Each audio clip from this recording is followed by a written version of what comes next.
Good morning, good morning. Welcome to everyone that's logging in for this webinar. Thank you very much for braving the cold weather, especially if you are in Kampala like I am. It's a bit of a gloomy morning, and in some parts, we've already heard that it is raining. But thank you very much for logging in for our discussion today on science, technology, and innovation. We're glad that you have joined us. My name is Iguma Gabriel. I'd like to give a minute or so to have more attendees come on, and then we will start our webinar for today.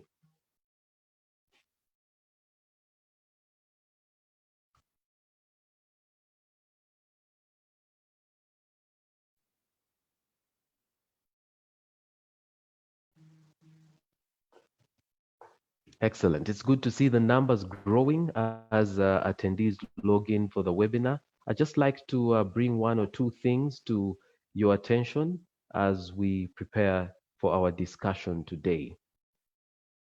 Almost all our panelists have already logged in. I think we're only waiting for a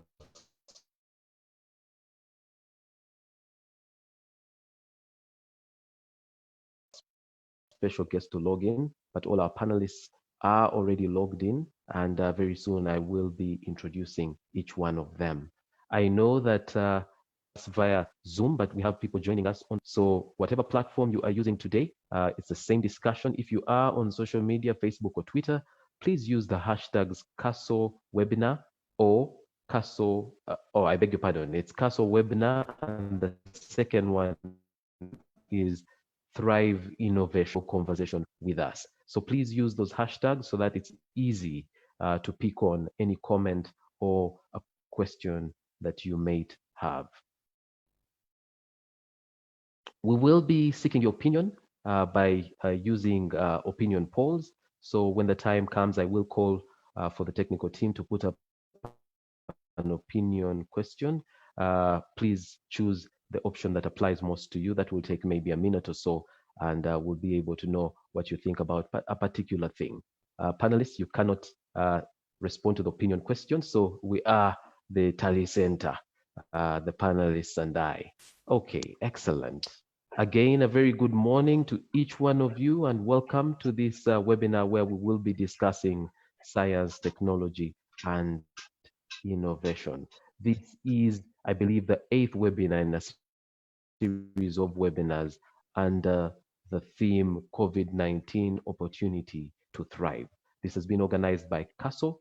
And yes, when I say this is the 8th, you may have missed the ones that came before. But if you send an email to connect@casothinktank.org, that is connect@casothinktank.org, you will be able to receive a report from the webinars we did previously. You can look at the list and just ask for the report of the one you're interested in. The other option is you can visit CASO's Facebook page, and on the Facebook page, watch the video on CASO's Facebook page. We would like to begin with a word of prayer. So I'd like to invite Dr. Miriam Mutambi for a word of prayer as we start. Miriam, over to you. Thank you. Father, Lord Almighty, we come before you in the name of Jesus to thank you for this day that you have made. We are grateful, Lord, that we can come together. We're grateful, Lord, for the theme of science and technology, for innovation. We thank you, Lord, that you have guided us to this point, and you continue, Lord, to give us opportunities to discover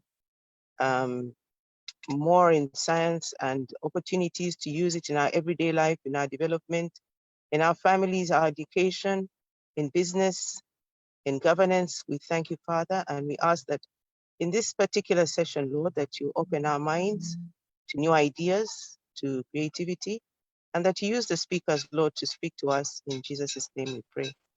Amen.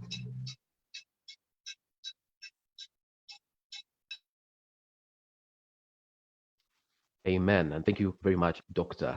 Wow. It's basically doctors and professors. So if you hear me refer to myself as Dr. Iguma Gabriel, it's just because I'll be calling everybody doctor. I am not a doctor, but we're expecting the Honorable Dr. Elioda Tumwesije, who is the Minister for Science, Technology, Innovation, as our special guest. We have logged in Dr. Lawrence Mugisha, Associate Professor. He will be delivering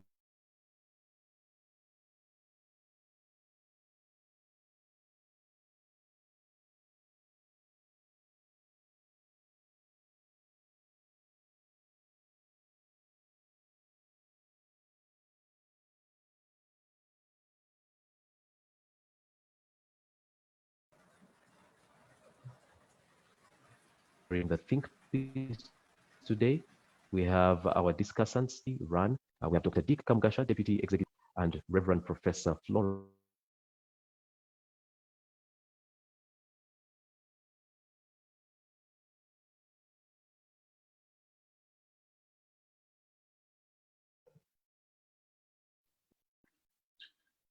It looks like Hello? we've had it. Okay, back on Gabriel. Yes, I am. My apologies. I was just inviting from CASO, Ms.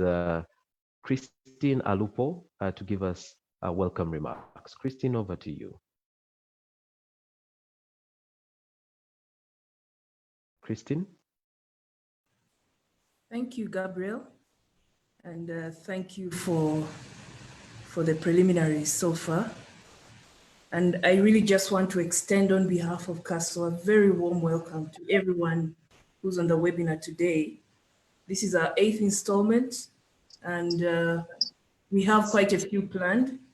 I can see the Honorable Minister has just joined us. You're most welcome, sir, to extend this very special warm welcome to you and all the panelists for choosing to share your intellectual perspective and experience on this matter and to help us bounce around ideas for how do we deal with this situation. As CASO, in April, we decided that if what life has served us is lemons, let's see how to make lemonade. So we thank everybody who, whether or not this is your first or 8th installment, is in a sense sharing this sense of hope and purpose with us because we live in this country, we live in this world, and the reality is that no matter what comes, I think God gave us as human beings the capacity to apply ourselves using the gifts and resources he gave us. So that's the attitude, that's the thinking, that's the orientation of the CASO think tank. And even though we have a very diverse membership that we can draw on literally every sector, we thought that notwithstanding the discussions we've had internally, it would be best to project this broadly and really come out with the best possible and practical ways forward to share our thinking on a national platform.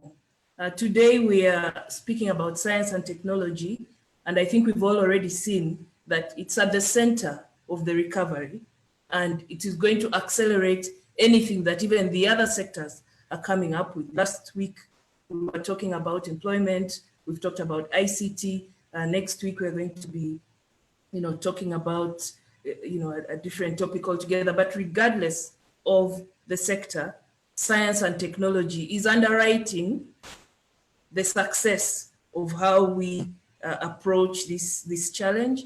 And so it's fitting that we have this discussion with a very, I must say, intimidating panel of eminent people.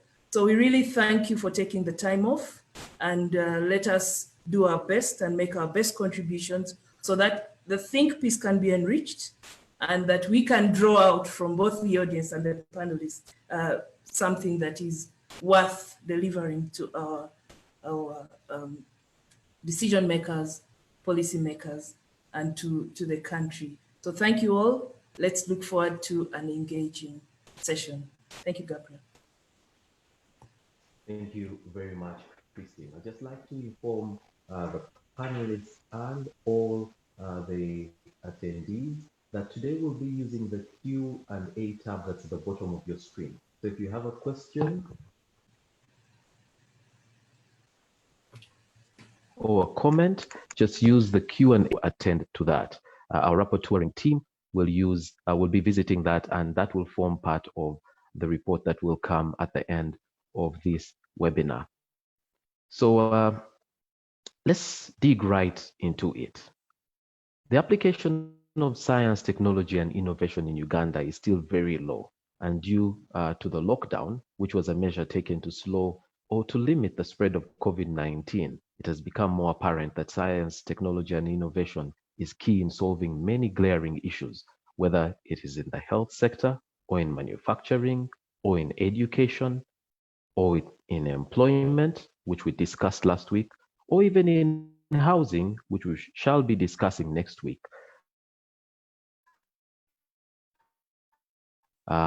Uganda has options, and yet on the ground, the innovations from science and technology don't seem to be moving at the expected pace. Opportunities in this sector will be our focus today as we aim to make the sector work for us. We're going to begin this discussion by getting a think piece from Castle. This think piece on the sector will be delivered by Dr. Florence Mugasha. He is Associate Professor, College of Veterinary Medicine, Animal Resource and Biosecurity, Makerere University. Adjunct Professor, College of Veterinary Medicine, University of Minnesota and Mississippi State University, USA. And he's a team leader, Eco Health Research Group and Conservation and Ecosystem Health Alliance. He has over 16 years of experience in zoonotic disease research at Human, Livestock and Wildlife Interface Uganda. He established One Health demonstration research site in Hoima, and it hosts international scholars for short and long-term research in zoonotic disease and capacity building. He holds a Bachelor of Veterinary Medicine, a Master of Science in Wildlife Health and Management, PhD focusing on molecular diagnostics of infectious disease in great apes. He is a chairperson, National Task Force developing the national guidelines for the use of animals in research and teaching. And he's the chairperson of the FAST Veterinary Medicine and Animal Resources. Ladies and gentlemen, please welcome with me Mr. Lawrence, Dr. Lawrence Mugasha. Lawrence, over to you. Thank you so much, Gabriel, for that grateful introduction. Our special guest this morning, our panelists, and all our viewers, thank you so much for joining us this morning in this important webinar of science and technology. I'm presenting this piece on behalf of CASO, Center for Strategic Advanced Leadership. And let's proceed. And it is a very, very important sector. And I'm proceeding and sharing with you this morning my views and the views of CASO and other members who participated in the first workshop. Science and technology innovation in the face of pandemic, we have seen that on a daily basis, we are able to notice any case that is presented and is confirmed anywhere in the world. We are able to know where it is, and that is the power of science and technology we are discussing this morning. As of this morning, we had 12,498,722 cases of confirmed COVID-19. And we had the globe has suffered about 560,215 deaths. This is an unprecedented pandemic that has affected all 188 countries and regions all over the world. When it comes to Africa, all 54 countries in Africa have registered cases. When it comes to Uganda, as of this morning, we had 1,006 cases confirmed. The good news in Uganda, we have not suffered any fatality, but the other consequences are much bigger. COVID-19 has thus emerged as the most significant adverse shock the global economy has experienced since the Second World War. And with that, the global economy is projected to decline by 3%, which is worse than the 0.1% that was registered in 2009 when we suffered the global financial crisis. That is a very, very big challenge to the whole world when the economy is shrinking. When it comes to the region, the economy is expected to shrink by 2.1 to 5.1%. And for Uganda, the fiasco, we are registering the fiasco deficit ranging from 3.3% to 6.5%. What does that mean for Uganda? In that we don't have enough resources with our economy, which is standing at 126 trillion shilling. It means we need to borrow more. But science and technology is seen as the way for us to try to turn around this situation. And I'm going to share with you briefly what other emerging and developed economies have done in utilizing science and technology and innovation. In other areas, we add engineering and mathematics. So the globe, the world has not been seated. And if we go to the next slide, you will see that among the 10 most innovative economies of the world, South Korea recently emerged number 1 in terms of innovation, followed by Germany. And they have been, this position of innovation has been fluctuating actually for a long time between Germany, USA, and then South Korea. But you can see the whole world, most people have realized that with technology, science, technology, and innovation, we can help to drive our economy, shield our population from any adverse shocks. So we just need to know in this case, and with COVID, where is Uganda in this situation? China, for example, has already become a global leader of science and technology, has planned to become a global leader of science and technology by 2050. In the recent research and development strategy,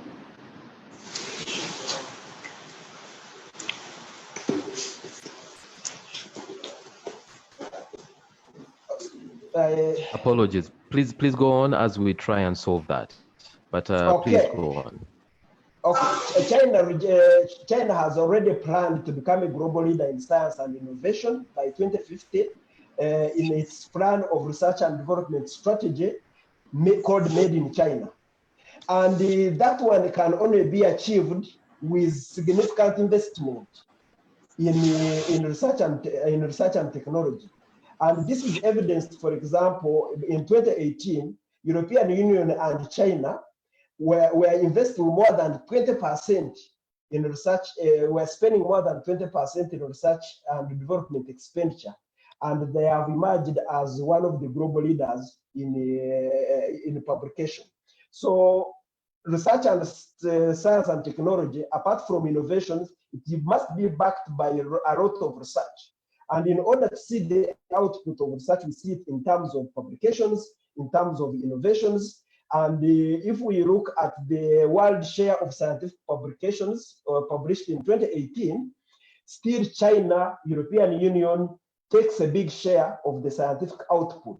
The rest of the world contributes. And when it comes to Africa, it is even not projected in this presentation. Our research production is still very, very low. We need to harness science and technology in order to do better research and be able to get the results.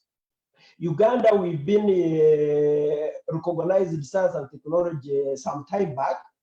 We have Uganda National Council of Science and Technology, and the data obtained from Uganda National Council of Science and Technology updated as of 2019, projecting 5 years from 2015 to 2019, only shows certain numbers of research that have been registered.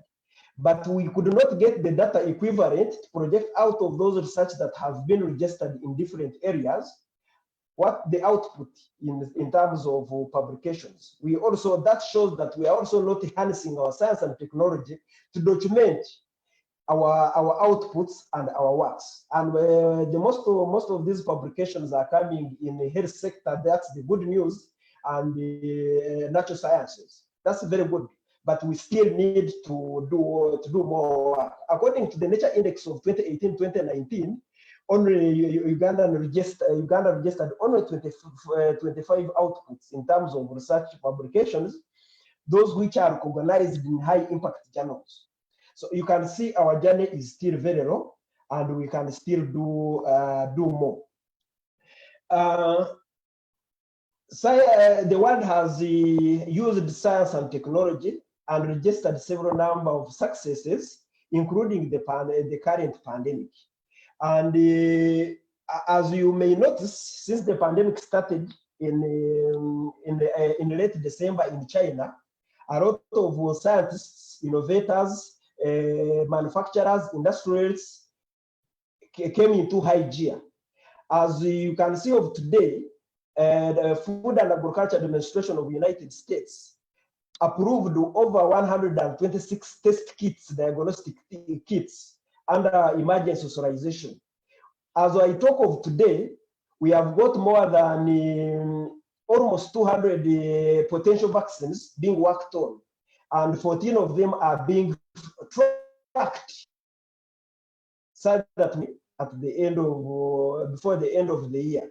And for those who are familiar with vaccine production, it's a long process, usually between 5 and 25 years. But during this COVID-19 pandemic, this has been shortened because of technologies, advancement in technologies, and we are likely to see a vaccine coming out within 1 year, within 1 to 2 years. That is a tremendous effort in terms of science and the technology.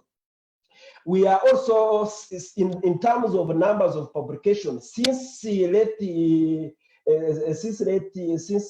December, when the first case was registered, we have seen more than 50,000 publications on COVID. And when you look at the number of downloads on the publications related to COVID, it is the highest ever in record, including most of the popular textbooks you have ever known. It's because they removed what we call firewall. And because of that, it has enabled many people to access the publication all over the world. Over 1,226 studies are ongoing in the clinical trials, try to come up with the remedies, with the therapeutics that can fight against this COVID. All that is being driven by the science. So COVID-19 has actually helped us to realize that we need science and technology more than ever. And because of that, several areas have adopted and are using science and technology. If I could get a little bit more, move faster on the slides, it would be more helpful. We have also seen more apps, including the current one we are using here in Zoom, in trying to really respond to the challenges posed by COVID-19. And that leads us that COVID-19 has helped us to realize that we've been seated on a gold, and the science and technology is the gold I'm talking of today. And if you are going to visualize what is happening in the rest of the world, most of the activities going on is because of science and technology. Online shopping has become the order of the day. Payless contacts, 3D digital printing, and all of them have helped us. But remember, science and technology has been positioned to drive economy for a very long time. If we look at all the global agenda, including the Sustainable Development Goals, including the African Agenda 2063, including the Commonwealth, COMESA, including the Uganda Vision. In all those documents, you will find science and technology is well embedded and identified as one of the key strategic areas to invest in order to achieve the Sustainable Development Agenda. but also to help the countries to develop their economy, and more importantly, shield their population from shocks. With COVID-19, we have seen that this journey of sustainable development goals 2030 is at stake. There is a very big worry that we may not achieve those intended goals, the very beautiful goals we know about. And when it comes to science and technology, strategic goal number 9 and 8 are critically affected. But there are so many other goals along the way that require science and technology that are impacted, being affected by the outbreak of COVID-19. So we need to now review our strategies for those different agendas, including our strategies, including the Uganda Vision 2040, and all the elements that enable us to achieve the development goals for Uganda. We have the National Development Plan 3 that spreads very, very well our strategies in order to deliver the desired economy that we want in this country. So we need to quickly review how are we organized in this country in terms of science and technology. We all know, we are all aware that we are now having a Ministry of Science, Technology and Innovation. Is a new ministry that started in 2016. But besides that, we used agencies existed that still was helping our country to drive the agenda of science and technology. And we have 4 agencies in this ministry, under this ministry, that is supporting our agenda. Uganda National Council of Science and Technology, Uganda Industrial Research Institute, Kira Motors Corporation, the Presidential Initiative on Banana Industrial Development, and several universities. This country is blessed with an opportunity that we have several universities, 9 public universities, 36 private universities, and more than 70 other accredited institutions. And all these, if positions very well in terms of science and technology, they will help us drive, achieve what we need in science for our country. The science and technology must be driven by dedicated policies and regulatory framework. And most importantly, we have a national science, technology and innovation policy 209. This policy started a long time ago, in many years before it came into being. The process was slightly a bit slow, but gradually it came into being, and it has been driving our science and technology and innovation. And to be specific, Uganda National Council of Science and Technology has been behind this progress, supported with other agencies I've already mentioned, including the mandate for research registration, clearance policy, and guidelines.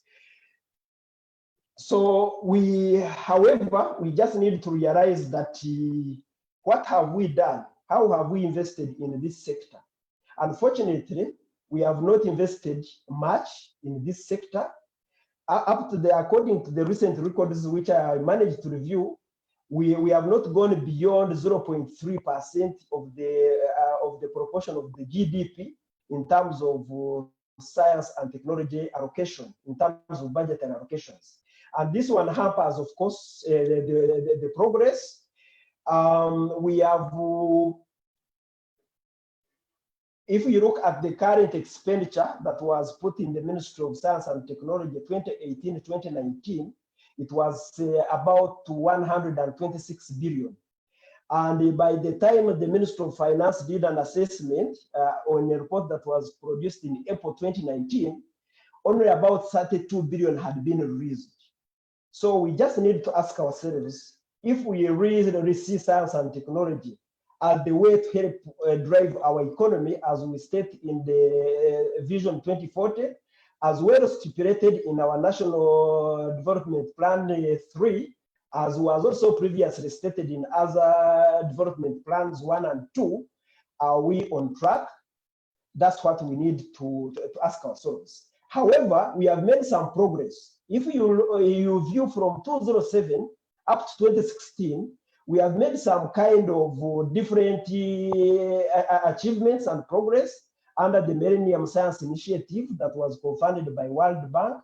We have seen the bilateral cooperation in science and technology with South Africa and other countries, East African Common Market Protocol, and most importantly to mention here, including one of our discussants this morning, the Presidential Initiative on Science and Technology. There are so many beneficiaries under this initiative. We have universities and institutions that have also benefited in this initiative. We have over 19 centers of excellence located within the East African region. We have the global security agenda that was supported by US government. And of course, I cannot fail to keep emphasizing this point, our current Ministry of Science, Technology and Innovation. All our hopes are embedded in this ministry. So we hope as we continue with the discussion this morning, we will be able to learn more what is in the basket for Uganda in this area of science, technology, and innovation.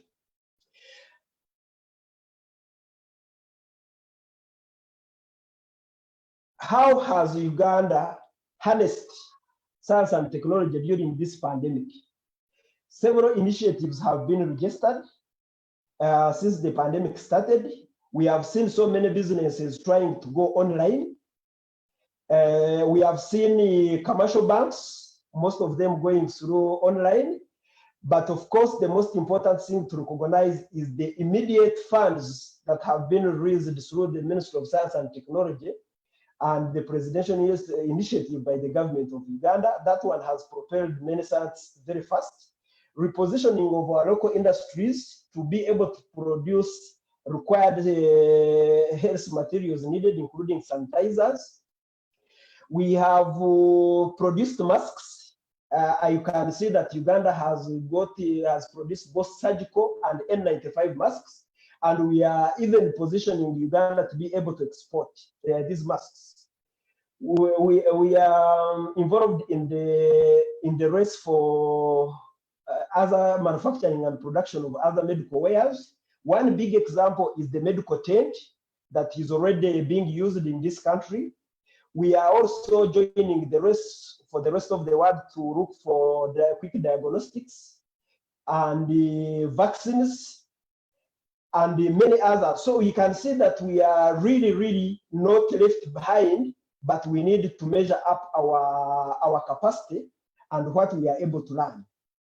So with that kind of progress that has been brought about by COVID-19, can we maintain it and scale it up to the next level? What is our challenge? What are our gaps that is inhibiting us in moving further or in moving forward? We just need to be very critical when it comes to self-analysis and reviewing what has inhibited us before, or what is inhibiting us now, and probably in the future, in order to have science, technology, and innovation as a driver for our economy. There are several gaps. One of them definitely, as I already mentioned, is the limited or very low investment in terms of funding of science, technology initiatives. Our current budget allocation is still very low.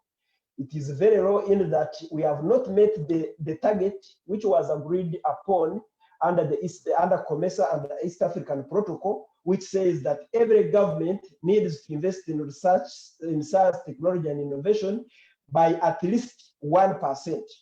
Other economies have gone to 2% and even beyond.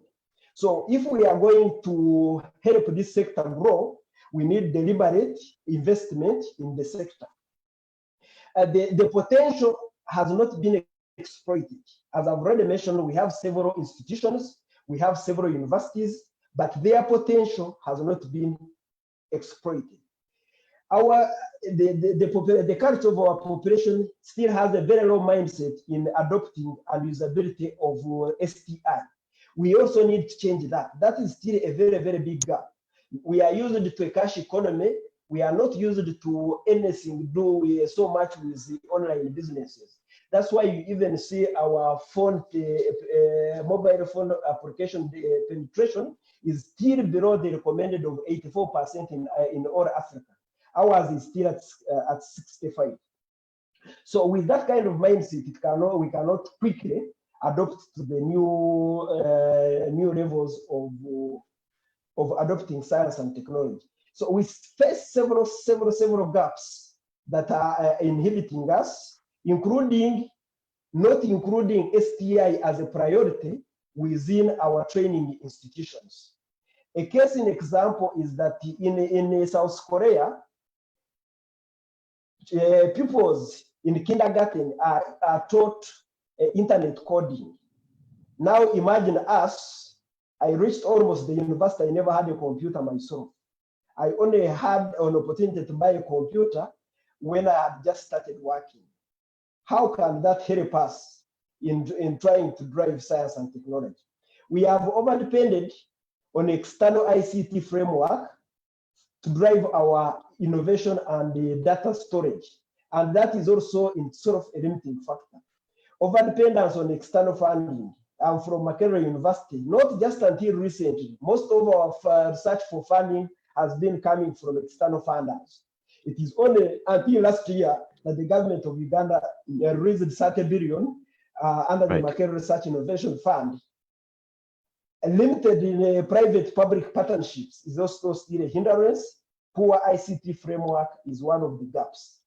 So we need to address these gaps in order to be able to use science, technology, and innovation to drive our agenda for lifting and surviving through this COVID pandemic. We have definitely, there are lots of opportunities, but there are also a lot of challenges. With that, I will just highlight a few recommendations. The other panelists will be able to highlight a few other recommendations, but there are a lot of recommendations that we can dwell on to help us drive. One of them is, of course, we need to immediately review, develop, and implement a comprehensive science technology policy and regulatory framework. We need to get out of the silos of developing documents that do not serve the country. Science and technology is an interesting sector. It is applied and it is involved in every ministry, for example. In every sector, there is need for science and technology. We cannot develop a policy and a regulatory framework that does not encompass all the stakeholders and be able to have a strategy that is going to drive our agenda. As I've already mentioned, the developed and emerging economies are doing very well in this direction. If we have to come up with a national and innovation agenda. And I'm very happy that the ministry is still in establishing itself. It is just hardly 4 years since it was established. There is no research and innovation agenda in this country. Early this year, they released the consultancy about to develop a research and innovation agenda. I hope in this meeting we can discuss, should we use consultancy approach or we need a sectoral and multi-sectoral approach to develop a research and innovation agenda that is going to serve us. If we are going to do all this, we need to invest deliberately. Since we have included the science, innovation, and sector to drive our manufacturing and our service sector, we need to ensure we give it the amount of money required. We need to make sure that we reach at least 2% that is being done in other developed countries of the GDP. So if we are going to move, we cannot only depend on a few funds that come here and there. They are not guaranteed. There must be funds that can be well allocated. I recall very well, as it was mentioned, I'm part of developing the national guidelines for the use of animals in research under the Uganda National Council of Science and Technology, but the whole of 2019, 2020, they were not given allocated funds. How can we work like that? Dr. Magara, a little bit more. We need to establish, there was a National Research and Innovation Fund. It has registered some progress, but we need to review that fund and have it re-established so that it can drive all the innovators. Innovators and researchers can have access to fund. Right now, we have money being released to the ministry. We have money being released to different agencies. We have money being released to universities. But how is that coordinated? Are we duplicating some of the research activities? That's what we need to focus on. We need to establish what we call incubation centers and institutions. I know some of the agencies here will be giving us more information on the knowledge banks, but have we reached the desired level? Right. We need capacity building of all existing science to redesign our curriculum, and we need to promote public-private partnerships.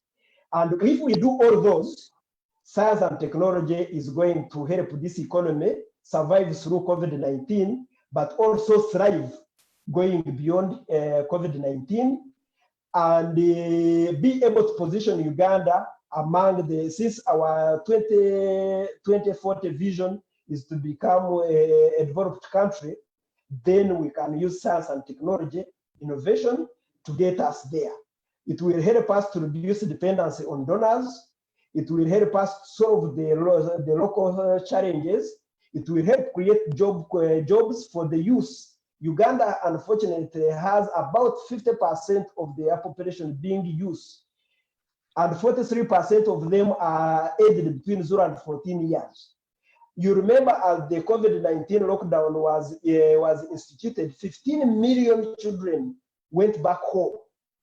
If we can harness this potential, it will help our science and technology. Improve the availability of appropriate technologies, improved collaborations will all benefit our agenda for science, technology, and innovation. With us, viewers, fellow panelists, and moderator, I thank you so much. Thank you very much, Dr. Mugasha. If we harness the opportunities in science, technology, and innovation, we can actually move to the next level as a country. Thank you for that think piece. Would like now to get your opinion using the opinion poll. So please, a question is going to appear on your screen. Just pick the option that applies most to you. I'm waiting for the technical team to put up our opinion first. There it is. Which of the following presents the greatest challenge to youth adoption of science, technology, and innovation in Uganda? Which of the following presents the greatest challenge to youth adoption of science, technology, and innovation in Uganda? The options are inadequate training and skilling, a difficult innovation environment, and finally, lack of funding and mentorship science and technology hubs. Which of those three present the greatest challenge to youth adoption of science, technology, and innovation in Uganda? I can see the polls are coming in. 50% of us have already taken the poll. Would like the rest of us to do so as well.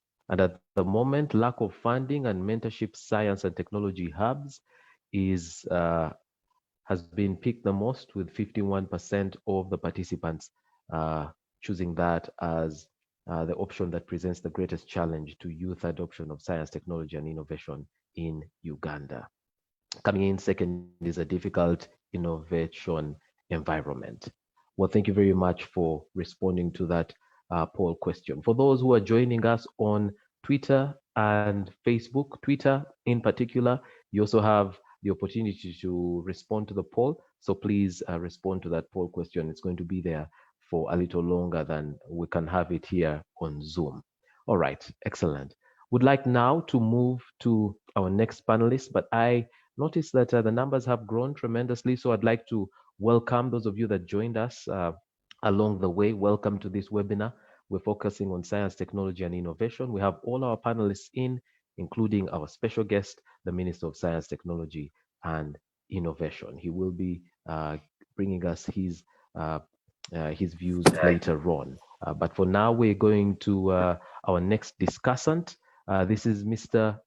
Available. I beg your pardon, Dr. Dick Mugasha. He is the Deputy Executive Director of Uganda Industrial Research Institute. He previously served as Director of the Technology Development Center at UIRI from 2006 to 2018.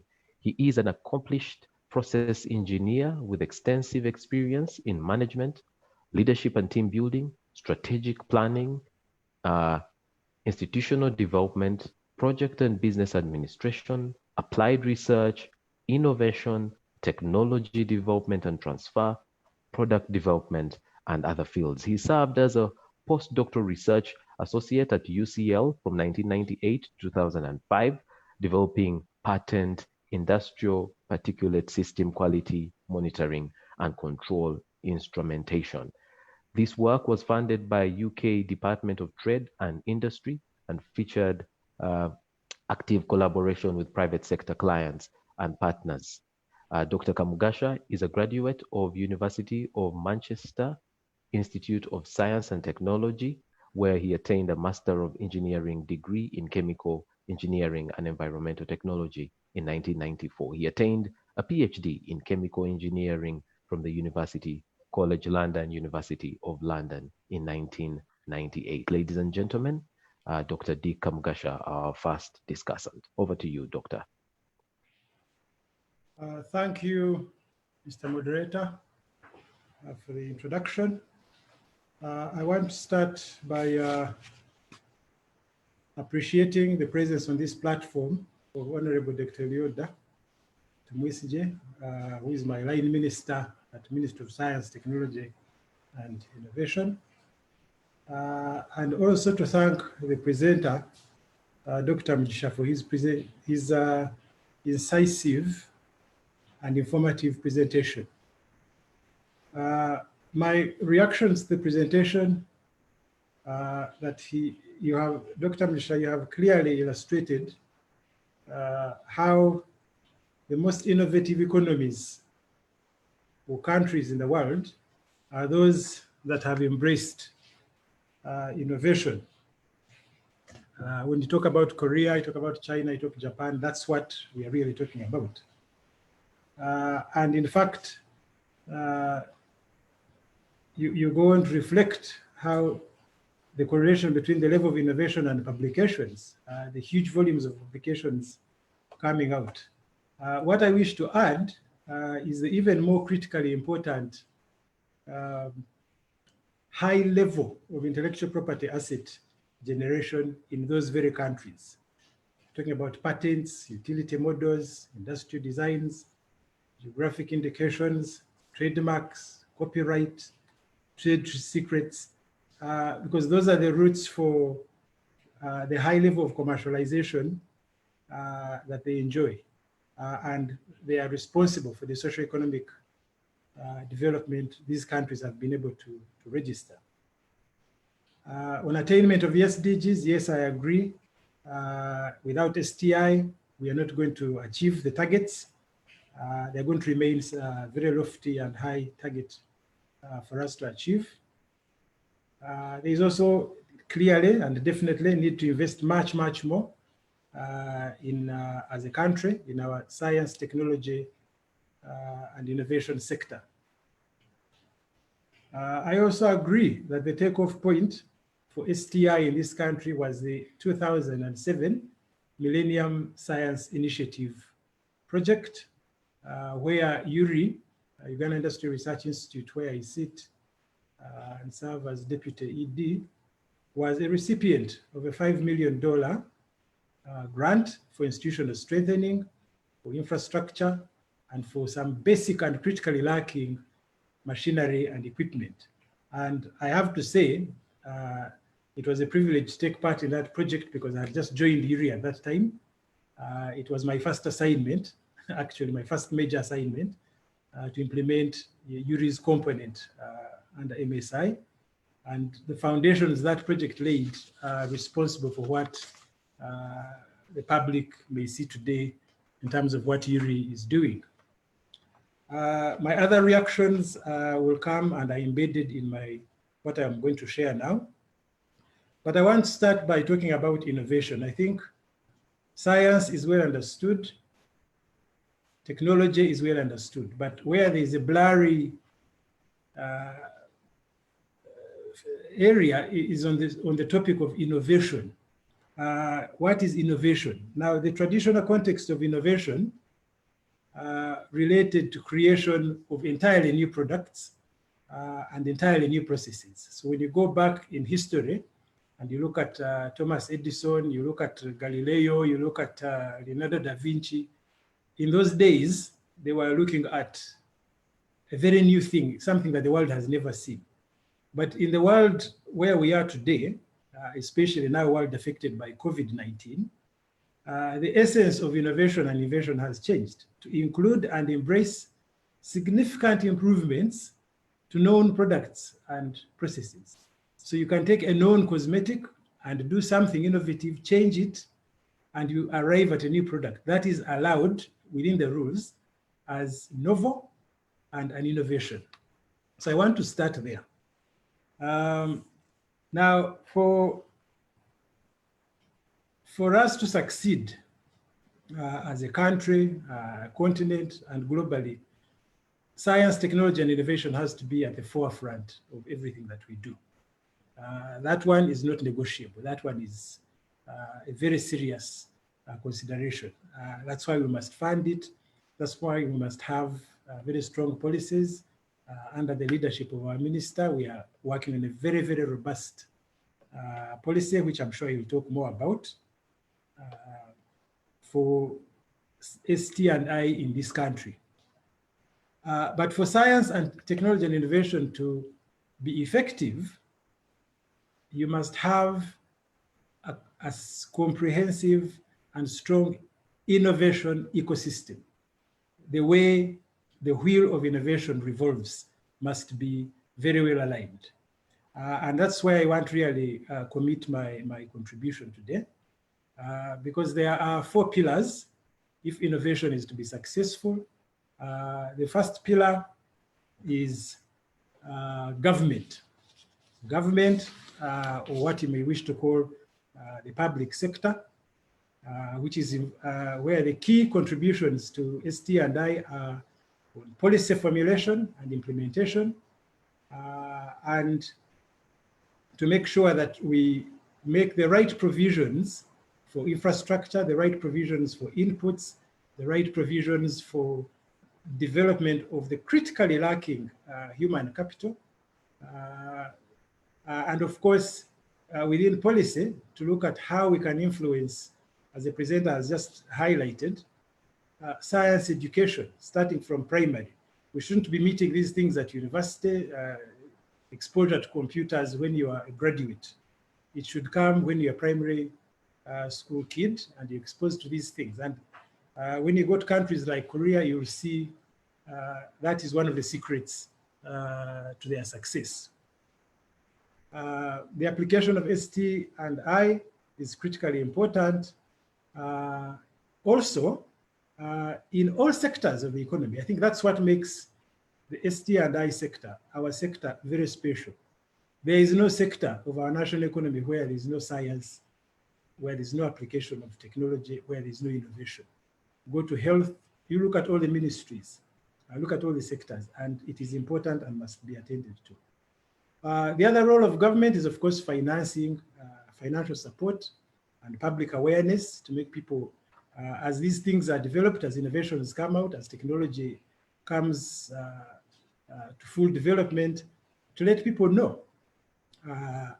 So the role of government is to push the innovation system so that, and also to do studies and see where there are glaring gaps. The other day I was talking to a colleague at the from Makerere, and we were lamenting about a staggering statistic that the state of Iowa in the United States of America produces, and get this, more maize than the whole of Africa. One state like this in America producing more. And when you look at it critically, you find that the answer for why a miracle like that can happen is in science, technology, and innovation. That's what they're applying. That is what is different. So we really need to, how do we adjust our policies to do better? The second pillar that is supposed to push innovation is academia. And in the modern context, there you're looking at higher education institutions, universities mostly, and R&D institutions, whose role is education, but more critically these days, skills development, beyond the academic grounding of students to go into the whole area of skills development. IP asset generation. Yes, publish, publish, publish. How about IP? Get those patents, get those utility models, and so on. Incubation. Incubation is supposed to start pre-incubation within the university, and then incubation at R&D institutions, and then you can have higher levels of commercial incubation in things like S&T parks, an infrastructure that still completely eludes us, and we must get under the STI sector. Then, of course, there's community development. And community development is very important because it is the third pillar. Even in academia, we're now saying that community development is the third mission, which was never there before. We do our research in our bubbles and hope that the public will take it on. The last pillar of the helix of innovation, the fourth pillar is private sector. Now, that's where we have probably the biggest problem, but also the biggest opportunity, even as we face COVID. Because the private sector is designed and supposedly responsible for taking up innovations and commercializing them.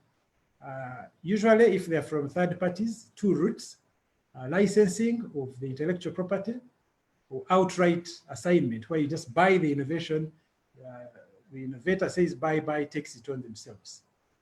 Those models are not working for us, and we have to create a private sector ourselves. And that means self-exploitation of knowledge generated and R&D outputs. The researchers developing products. I want to use the 1 or 2 moments I have to share. This is a product in response to COVID developed by Uganda Industry Research Institute. They are fabric face masks, reusable, rewashable, under the brand of Cover. And I was talking about IP. We are branding that. We are protecting that brand so that you can have a range of Cover products in response to COVID. Next time it might be another product. But you can see if you don't protect it, tomorrow there will be counterfeits, tomorrow there will be fakes, and your market will be affected. So IP is extremely and critically important. And if this wheel is supposed to work, and for innovation to work, and for science, technology, and innovation to work very effectively and transform our economy, you must have the government do its role and be enabled, researchers to do their work, academia to do its work, private sector to play its role.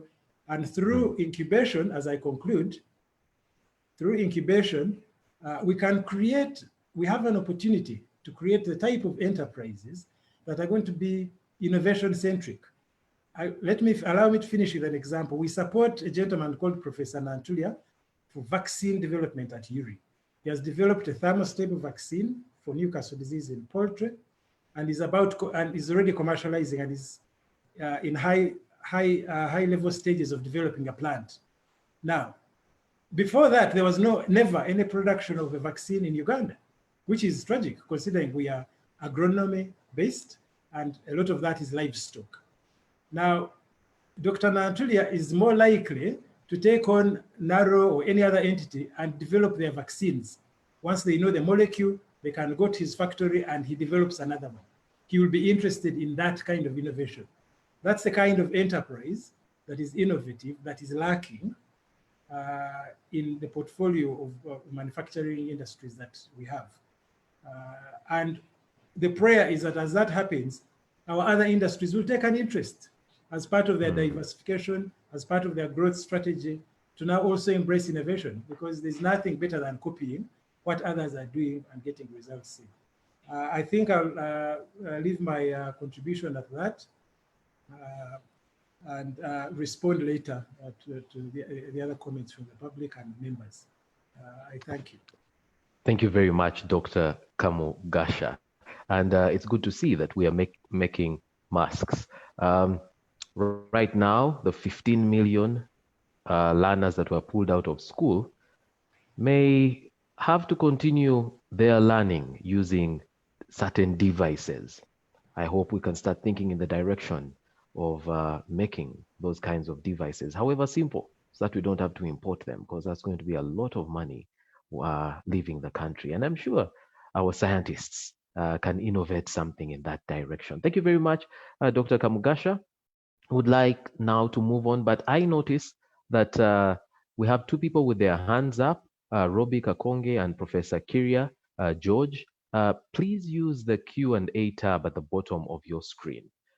If you use that, our panelists can actually see your question and respond to it to the benefit of all the attendees. I will also be able to look there and I can read your question to the panelists when the time comes for them to respond to questions. But at the moment, we are hearing from our panelists, and I'd like to go to our next discussant, who is a very unique person. She is Reverend Professor Florence Isabel Moranga. She's a biochemist, food scientist, academic, and corporate executive who serves as the executive director of the Presidential Initiative on Banana Industrial Development, PBID. It's a presidential project started to boost the commercialization of Uganda's banana through research and industrialization. She has served as a professor of nutrition and biochemistry in the Department of Food Technology and Nutrition at Makerere University. She holds a Bachelor's of Science degree and a diploma in education from Makerere University, a Master of Science in Food Science from the University of Reading in the United Kingdom, and a Doctor of Philosophy degree in biochemistry from Makerere University. Ladies and gentlemen, Reverend Professor Florence Moranga. Over to you, Professor. Yeah. Yes, we're ready for you. Go right ahead, Professor. Yeah. Sorry, I'm trying to get the screen. No, we can see you and we can hear you. Okay. Okay. Okay, thank you very much. And I want to start by thanking the team at CASO for inviting me to be part of this. I want to recognize the presence of my sector minister, Honorable Yoda. Thank you for taking time to be part of this. My colleague, Dr. Mugasha, thank you for that enlightening expression in this topic. And I want to thank the lead presenter for giving us such a comprehensive expose of this task. Allow me to, first of all, correct that yes, we are the project, now we are a company. We are the Banana Research and Development Center company, which is a company limited by guarantee. We at BADIC pride ourselves in the fact that we are pathfinders for the development milestones for STI from universities. As already expressed, we came from the university as a project, actually for over 10 years we were a project, and the output of that project merited its moving on to becoming a company. I want to say that I found the presentation from cast a very, very in tandem with my personal understanding of this problem. Especially, I want to zero down on the gaps and challenges, because really that's, I think, why we're here. COVID is a wake-up call for us to look at what we are doing and how we're doing it and whether we're doing it correct. And I think the summary of the gaps were very well selected in as far as the investment challenge. The policies, actually, what we're doing right are policies in Uganda. Somebody has said Uganda is really brilliant in terms of forming policies. We do develop many of the policies that are moving the rest of Africa. So the policies are correct, and I think that we're on the right path in terms of the policy framework that is obtaining. However, when it comes to realizing those policies, that's where we have the challenge. We don't have the willpower to put the right investment to the drivers that were identified. And I think that's the challenge we have to overcome. Certainly, we shall never have the money to do all the sectors at the same time, but we have to look at the drivers of our economy and have the willpower to fund them sufficiently. We also have got the area of having low public-private partnership. Yes, it's a problem, but then I want also to say, of course, our private sector is a very small entity, and it is really just growing in its own right. So it will not really be right to say that we should be expecting at this time in point to have a lot of private sector engagement in the SCIT. I think government has got to take the lead, and as they take the lead, it will grow the private sector, and private sector that would have grown through the public investment will then take up the role of supporting SCIT. I also want to say that I found the recommendations very appropriate in every respect, and I think they were emphasized by the vote of the people that are listening in. The lack of funding and mentorship in science and technology, I think, should be the focus. And that's where we want to put my thrust. My colleague has mentioned some of the issues that are obtained to this respect. However, I want to bring a focus and in-depth to the need for development of the right R&D infrastructure framework with focus on what we are doing in PIVOT or BADIC, as we call it. As I said, we are pathfinders, so we found that we had to do most of the things right from the ground zero. You know, when you have a project, you have an innovation which looks to have hope for the nation, normally would want to have somebody to take your hand and bring you to another level. And when PIVOT first came up, we didn't have really that strength. Yes, Yuri was also struggling, because at that time, I was actually a board member of Yuri. So even Yuri was not in a situation of endowment to be able to support us. So what happens is that we need to look at what other countries are doing. I have a privilege to have studied in Uganda, indeed for my PhD. I studied my master's in UK at Reading University. But I had a singular moment to study, be registered in Uganda, but study in German for most of my PhD work.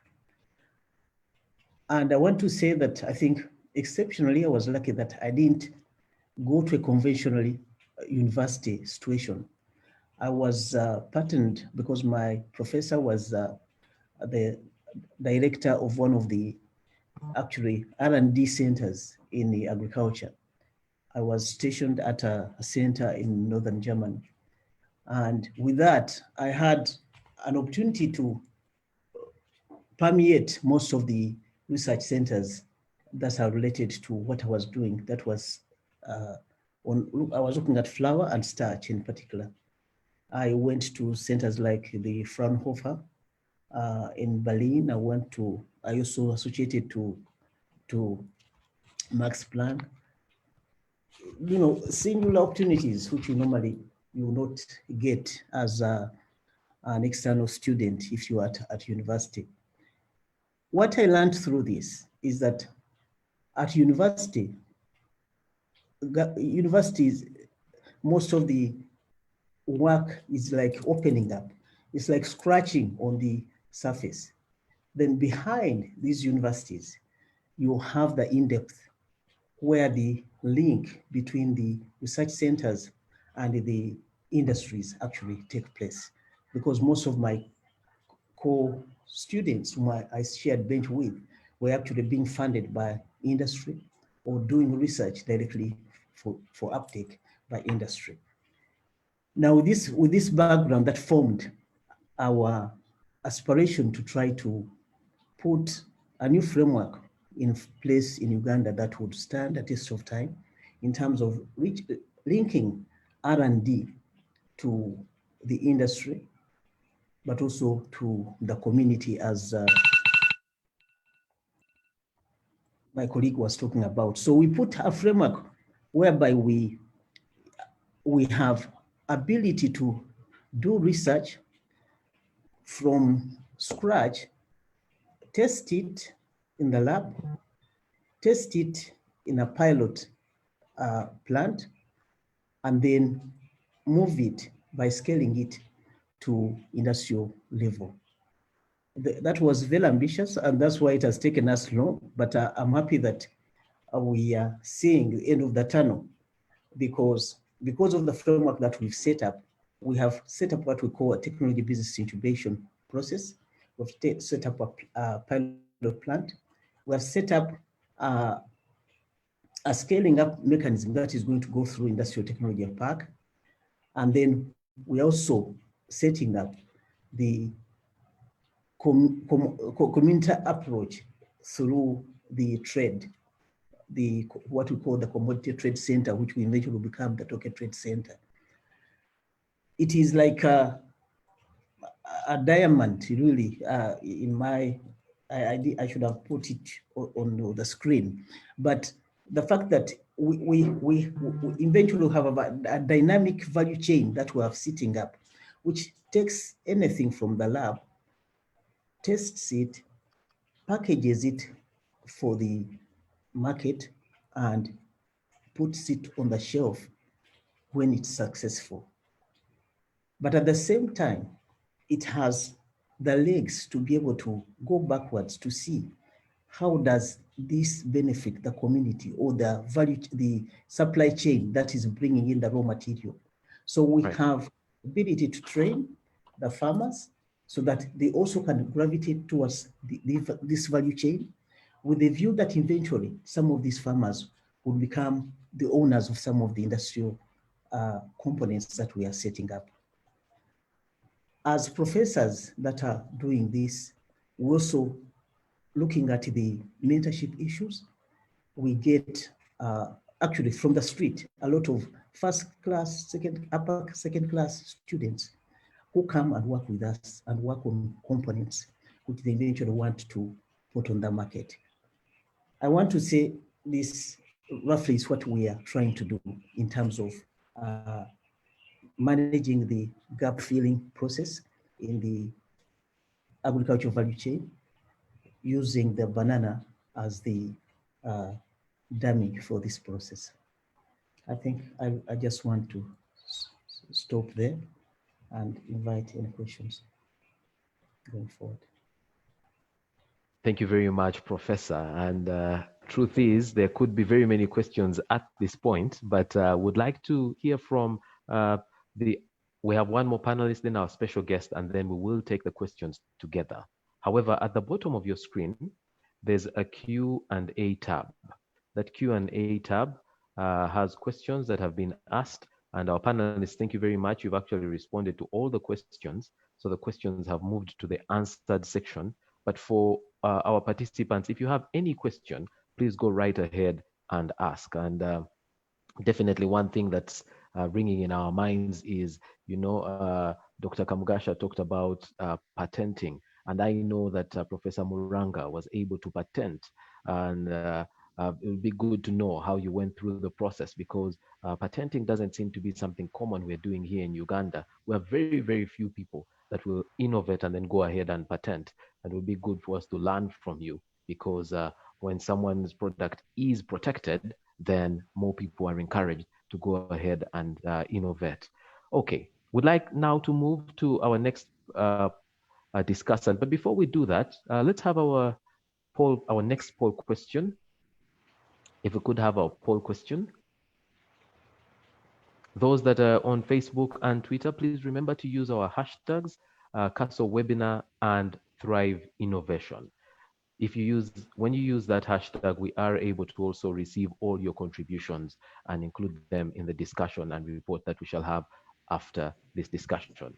The question is, what should Uganda do to help middle-aged and older persons cope with the changing demands of science and technology in the COVID-19 era? I'll read that again. What should Uganda do to help middle-aged and older persons cope with the changing demands of science and technology in the COVID-19 era? The first is mid-career reorientation in innovation in workplace, training and increasing accessibility. This is a personal and not government responsibility is one of the options, and then reducing cost of available science, technology, and innovation options. Those are the 4 options we have for the question, what should Uganda do to help middle-aged and older persons cope with the changing demands of science and technology in the COVID-19 era? So far, the option that has been selected the most is reducing cost of available science, technology, and innovation options. I will give a few more seconds so that majority of us will respond to the poll question.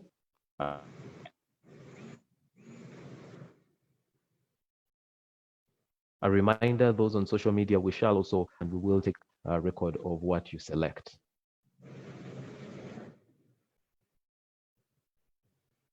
Okay, majority of us have responded to the poll question, and now the majority of us are saying it's training and increasing accessibility.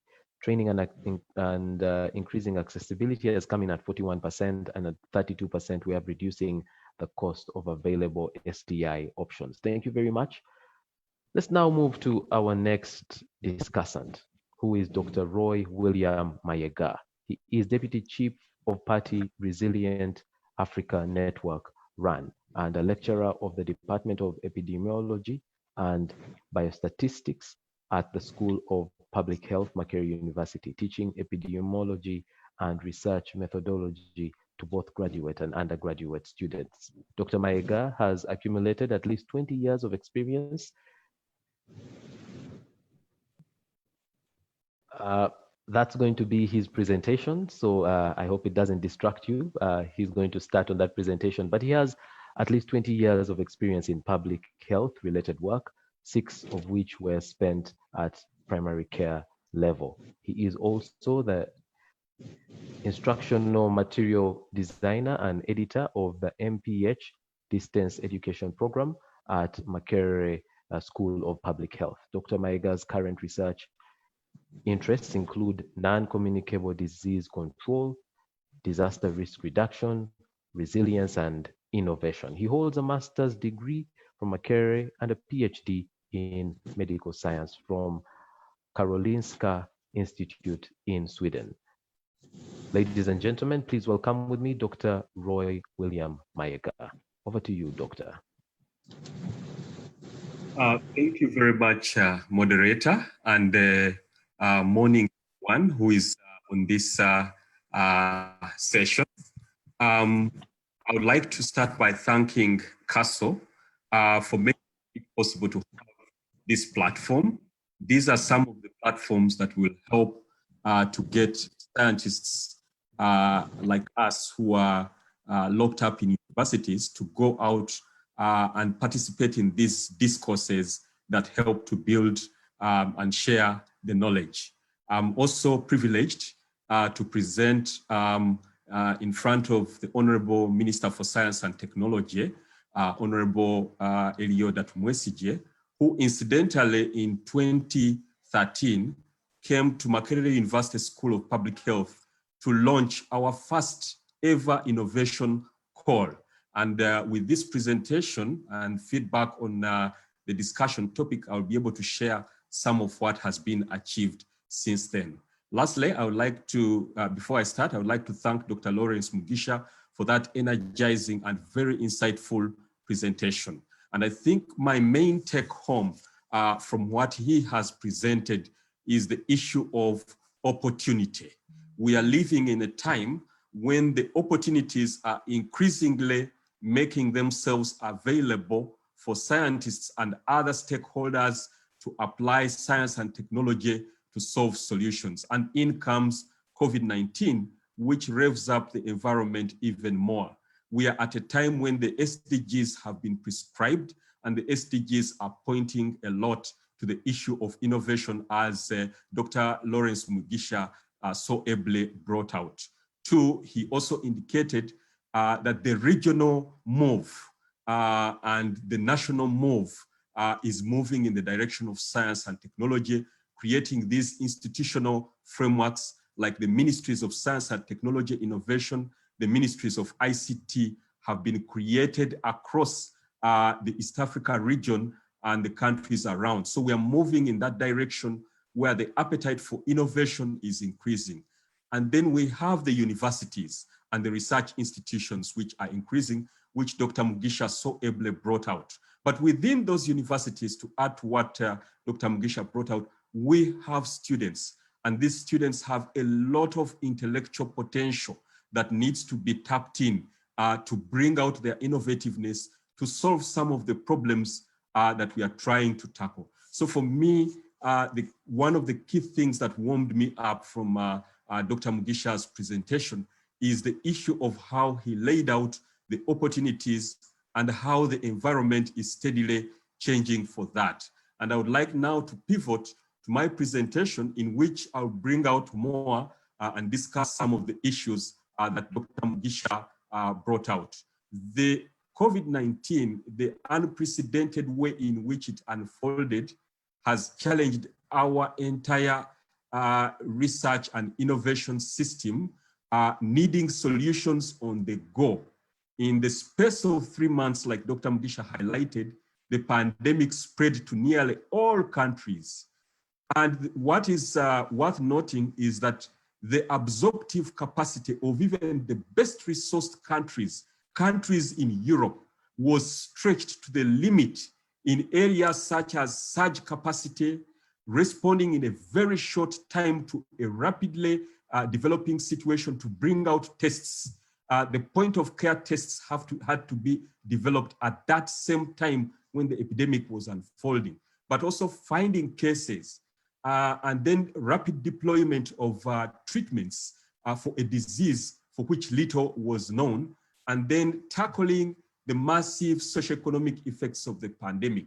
Now, how is an economy in transition like Uganda expected to respond adequately and in timely fashion, given that even the best economies, like in Europe, were stretched to the limit, some to the point of breaking? The answer to part of this question, as Dr. Mugasha ably brought out, is harnessing science and technology. So when we go back, I'm a teacher of resilience, and resilience is defined as the capacity of people to adapt to and recover from shocks and stresses, but stronger than they were before. And it is a process of learning and adapting and transforming.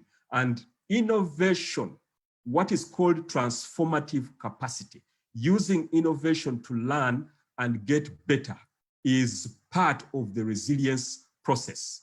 And adapting is also harnessing innovation to adapt to the situation as it changes, and it is very necessary. Now, the COVID-19 situation has led actually to innovation, substantial innovation. And I will highlight some of these things that we may take for granted, but they are quite, they are really good things that showcase how the country has been woken up. Clinical care that works. Uganda's clinical care system for COVID-19 has been quite good, as seen from the clinical outcomes of the patients that are being treated. Contact tracing and surveillance. We have done quite well, although more needs to be done, but we are doing quite well in trying to find the contacts and do surveillance. Testing and diagnostics, including rapid field laboratories, from which we have used existing technologies and expanded our laboratory capacity, medicines and therapeutics, but also tracking and understanding the behavior of the disease to adjust on the go. The epidemiologists are constantly consulting with the scientists to see what to inform His Excellency on how to steer the epidemic. However, I wanted to emphasize a little bit more on new products made in Uganda as a result of COVID-19. Personal protective equipment. 6 months ago, no company made masks or face shields or body protection gear. But now we have a full plant making masks and also exporting now to the UK. This has occurred within the space of these 6 months. Shelter solutions for emergency case management. Dr. Mugasha talked about the EpiTent, which was developed here in Uganda in response to the Ebola outbreak in the mid-2010s. The tent is a humane tent. It cools the environment in very hot, humid climates by 10 degrees centigrade, using local adaptations of materials without ventilation.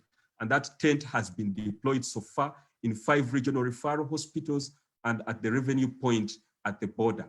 And then the low-cost ventilator, which Resilient Africa Network at Makerere is developing together with Kira Motors. This is undergoing the final tests and will come out. Imagine how it is going to change not only COVID, but also emergency care in Uganda, where potentially all general hospitals could now have the capacity to have ventilation devices to save lives. Now, I'll talk briefly about other made in Uganda products that are coming up from our own innovators here at the Resilient Africa Network Lab. The commercial use pedal tap, which came up way before COVID in response to Ebola, is now getting commercially produced. A low-cost water purifier for institutions using local materials to purify brackish water, making it consumable. The oxygen distributor, developed by a young biomedical student, comes at the right time when we need to supply oxygen to patients. There's a bicycle-operated nebulizer developed by a pediatrician. Nebulizers are life-saving equipment for asthma, but they need electricity. This one is operated by a bicycle pump and can therefore work in very remote health centers so that people do not have to move long distances. And then Matibabu, which is the non-invasive malaria diagnosis kit that uses only light and magnetism without pricking. These are being developed by our own innovators in the lab here at Run Lab.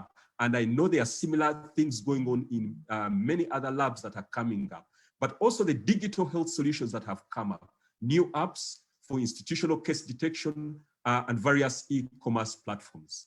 Because of this, I would like to highlight some areas for possible spin-offs from what is already going on in innovating for COVID. One, products and manufacturing. We have ourselves a good opportunity to start import substitution for a broad range of commonly used medical hardware. There are small things, I'm a medical practitioner, and there's very small things that are, for instance, put in the airway, and the Honorable Minister knows, things called airways that are used in resuscitation. These are things that can be 3D printed. Ambu bags that are used to bag babies can be 3D printed or produced locally, and we can completely change the supply chain for medical logistics in Uganda. And then the issue of medical serum, we now have the capacity to replicate monoclonal antibodies from COVID-infected individuals and supply these at industrial scale to our region here, starting with East Africa. On the digital health solutions side, issues of electronic health records. COVID-19 could be a wake-up call for us to go more electronic, to develop an electronic health records system, expanding the digital economy through virtual health care, delivery of health at a distance, wearable self-monitoring technologies to track contacts, nanomedicine, artificial intelligence. We have big data.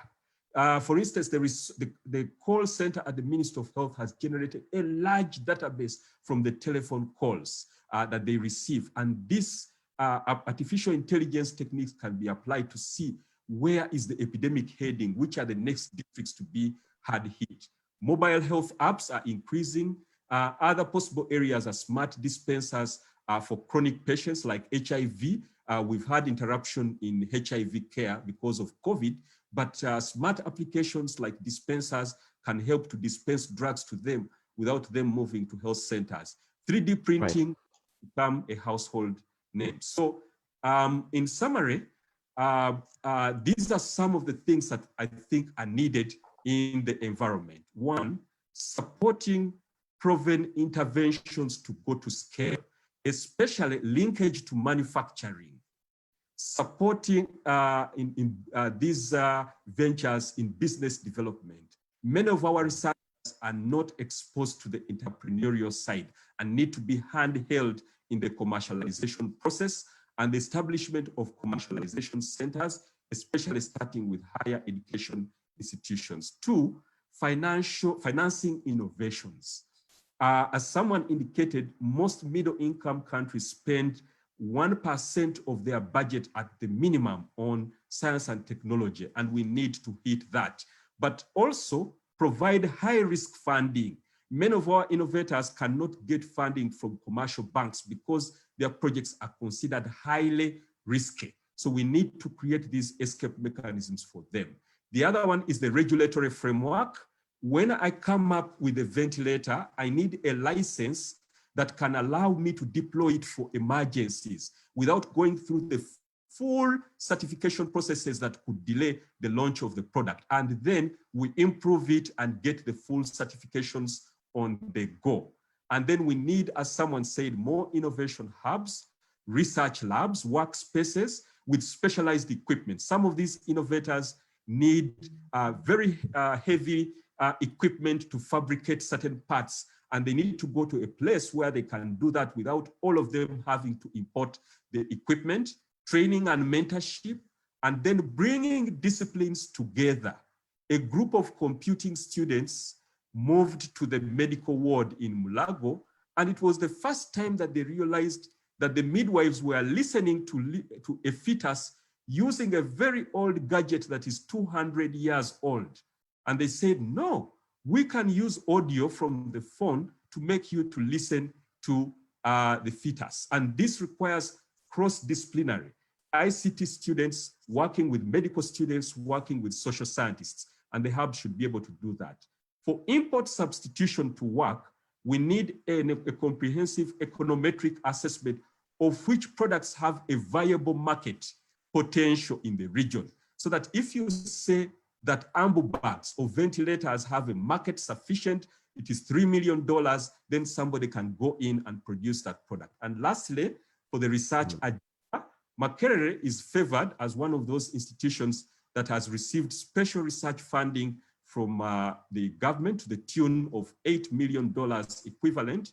And this is called the Research and Innovation Fund, which I also happen to coordinate.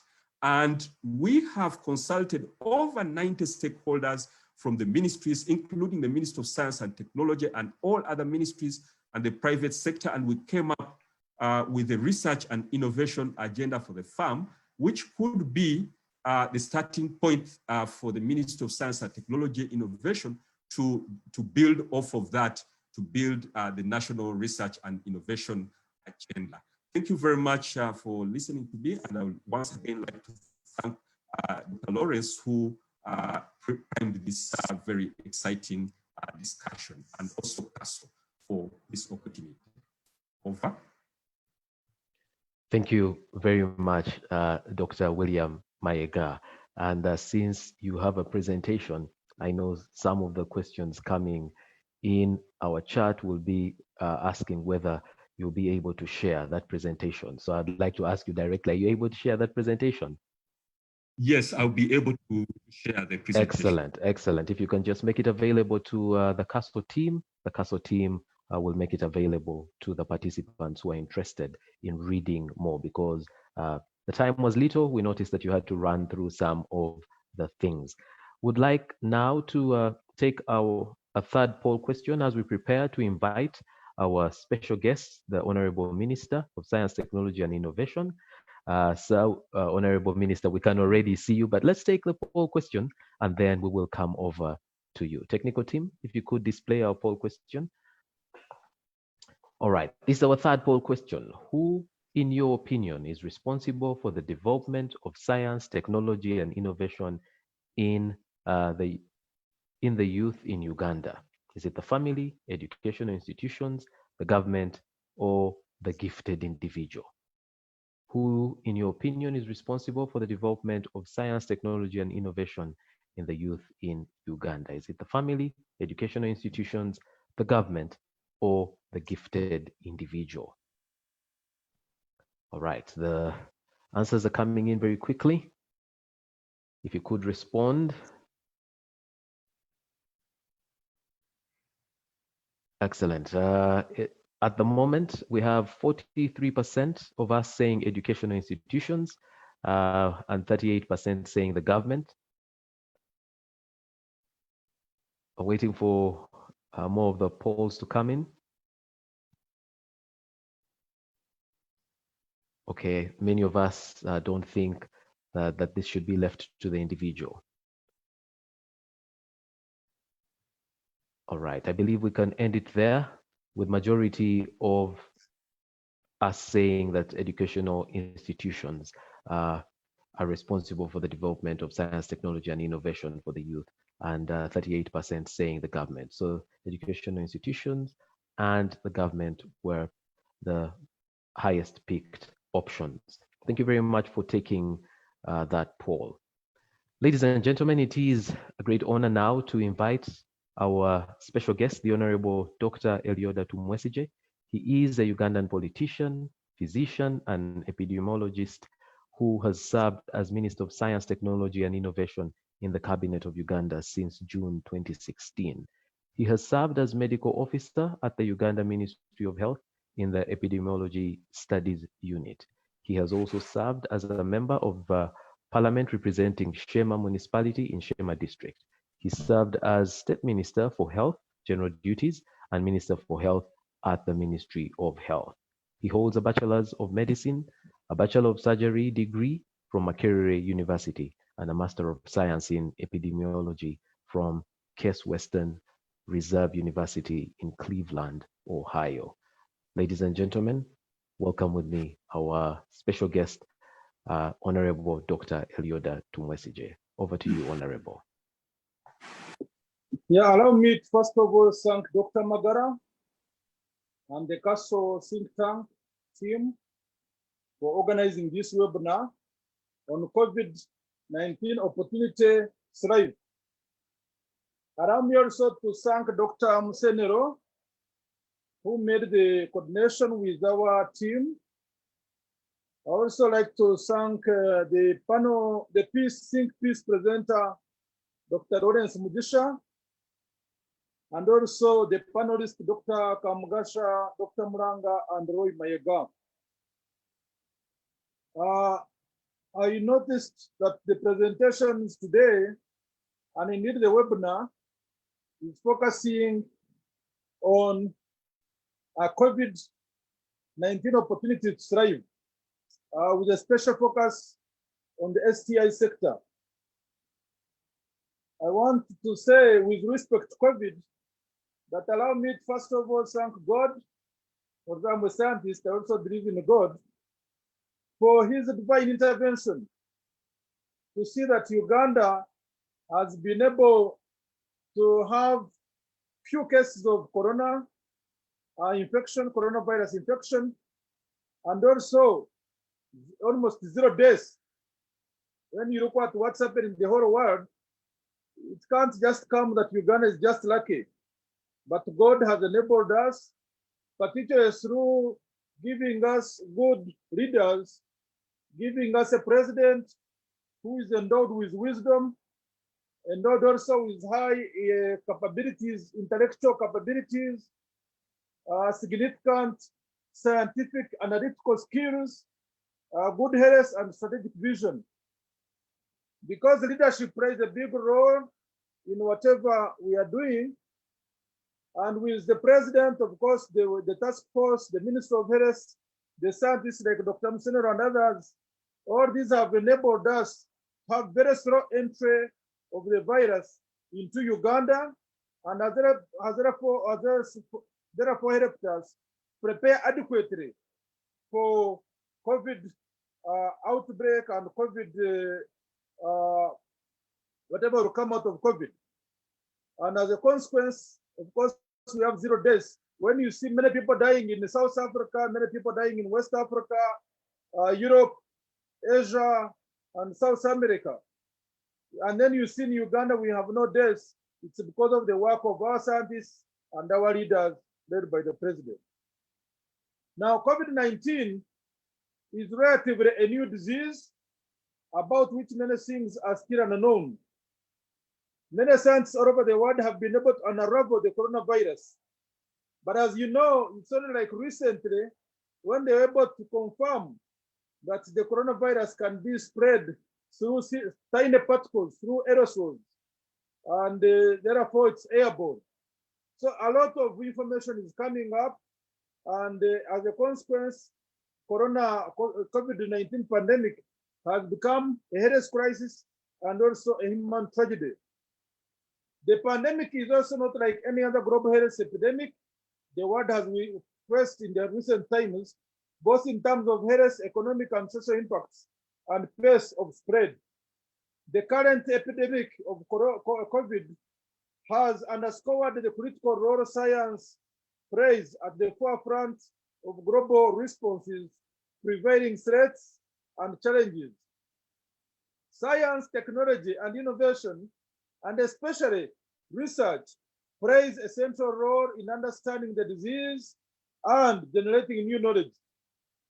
The current crisis has also effectively anchored the role of science as a driver for evidence-based decision-making. All the decisions that are made have to be based on science, otherwise you get problems. Consequently, governments the world over are referring to science to guide them in the measures taken in order to protect their nations, contain the spread of the virus, and manage the pandemic. Countries that have based their decisions on science, like Uganda, have done very well.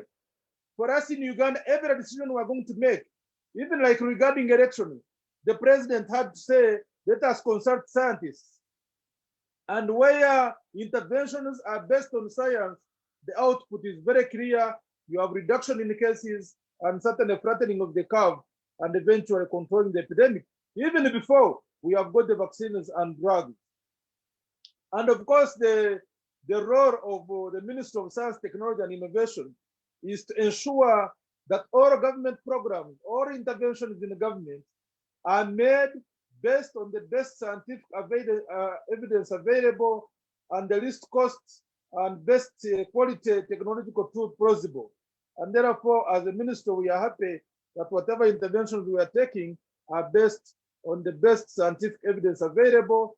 And of course, we are trying to ensure that we can use the least cost, best quality technological tool. It's also worth noting for our participants to note that the rapid spread of coronavirus across the globe, resulting in millions infected and hundreds of thousands dead, in a rapidly short time, you can imagine since December, has led to skyrocketing of demand and running out of supplies for key medical consumables and devices needed to quickly diagnose and manage those with various symptoms, as well as protect healthcare workers, patients, and the general public. Participants note very well at the beginning of the epidemic, when actually countries were commandeering ventilators, commandeering even face masks, and this really showed that countries have to prepare adequately. This has exposed each individual country's vulnerabilities and strengths. However, innovative countries, and I want to assume and ensure that Uganda can be one of those innovative countries, can turn this challenge into an opportunity. Countries both developed and developing are in a rush to design and bring to market simple but effective alternative testing kits, protective gear for health workers, patients, and the public, systems for tracing, tracking, and managing those that may be in the contact or in quarantine, and medical devices to manage those with serious symptoms of the coronavirus. For example, countries with large industrial base and top research and innovation hubs like in Germany, like in South Korea, like in USA and others, interdisciplinary teams can spend a day or two to develop safe and robust alternatives. Most countries in Africa, Uganda inclusive, do not have large industrial base. We are basically developing it now, backed by top research institutions. Nor do we have deep financial resources to import all the supplies that we might need, of course, travel restrictions notwithstanding. However, a number of research centers, like we have in Uganda, universities like Makerere and others, and institutes like Uganda National Research Institute and Uganda Virus Research Institute and others, as well as private entities and individuals, can work together to have and implement similar efforts. Linking them up with each other and with institutions that can provide technical and financial resources like UDB and others can boost their capacity to deliver. It can also help nurture creativity and innovation and turn such budding efforts into true innovation centers and potentially become birthplaces of strong industries for medical devices and health-related supplies for the future. So the current interventions that we are putting in, the current resources we are putting in, the current initiative by the president will see and will nurture new companies, new startup companies that are coming up to be able to become strong industries for medical devices, for pharmaceuticals, and other health-related supplies. And we are seeing that happening right now. It's worth noting that, of course, in the context of the above, my ministry, basing on its overall mandate of providing policy guidance and coordination on matters of scientific research, development, and the entire national innovation system in the country, and guided by the principles of whole of government approach and leaving no one behind, has strategically innovated to work with our affiliated institutions, which have already been mentioned by Florence and, of course, the panelists, including Uganda National Research Institute, Chira Motors Corporation, Banana Industrial Research and Development Center of Dr. Moranga, who has just been speaking, and Uganda National Council for Science and Technology, as well as working with other ministries, departments and agencies, universities, research institutions, scientists, and the private sector to support the national response to COVID-19. So at the beginning of the epidemic, we carried out a number of consultations, and we eventually zeroed down on interventions that we can implement as the STI sector can support in a phased manner. And these were categorized into immediate, medium, and long-term interventions. We also developed 7 clusters or thematic areas, which we hope we can look at. Number 1, my ministry said we must focus on what we call devices and personal protective equipment. And as Dr. Mayega has just mentioned, in this way, Chira Motors, which is under my ministry, is working closely with Makerere University to produce a low-cost ventilator. A ventilator that possibly can cost like 10 million instead of hundreds of millions that ventilators now cost. And of course, it's worth noting that these ventilators, even after COVID, they will be very useful.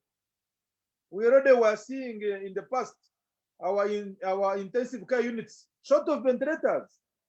People who have gone to ICU beds know how much they pay when they got private ICU beds, more than 2 million shillings every day. So for a poor person, that becomes a very, very big problem. We only, I think, had on about 50 ventilators in the whole country. And sometimes when you get like serious accidents, you have got to choose whom to be put on a ventilator to support respiration or not.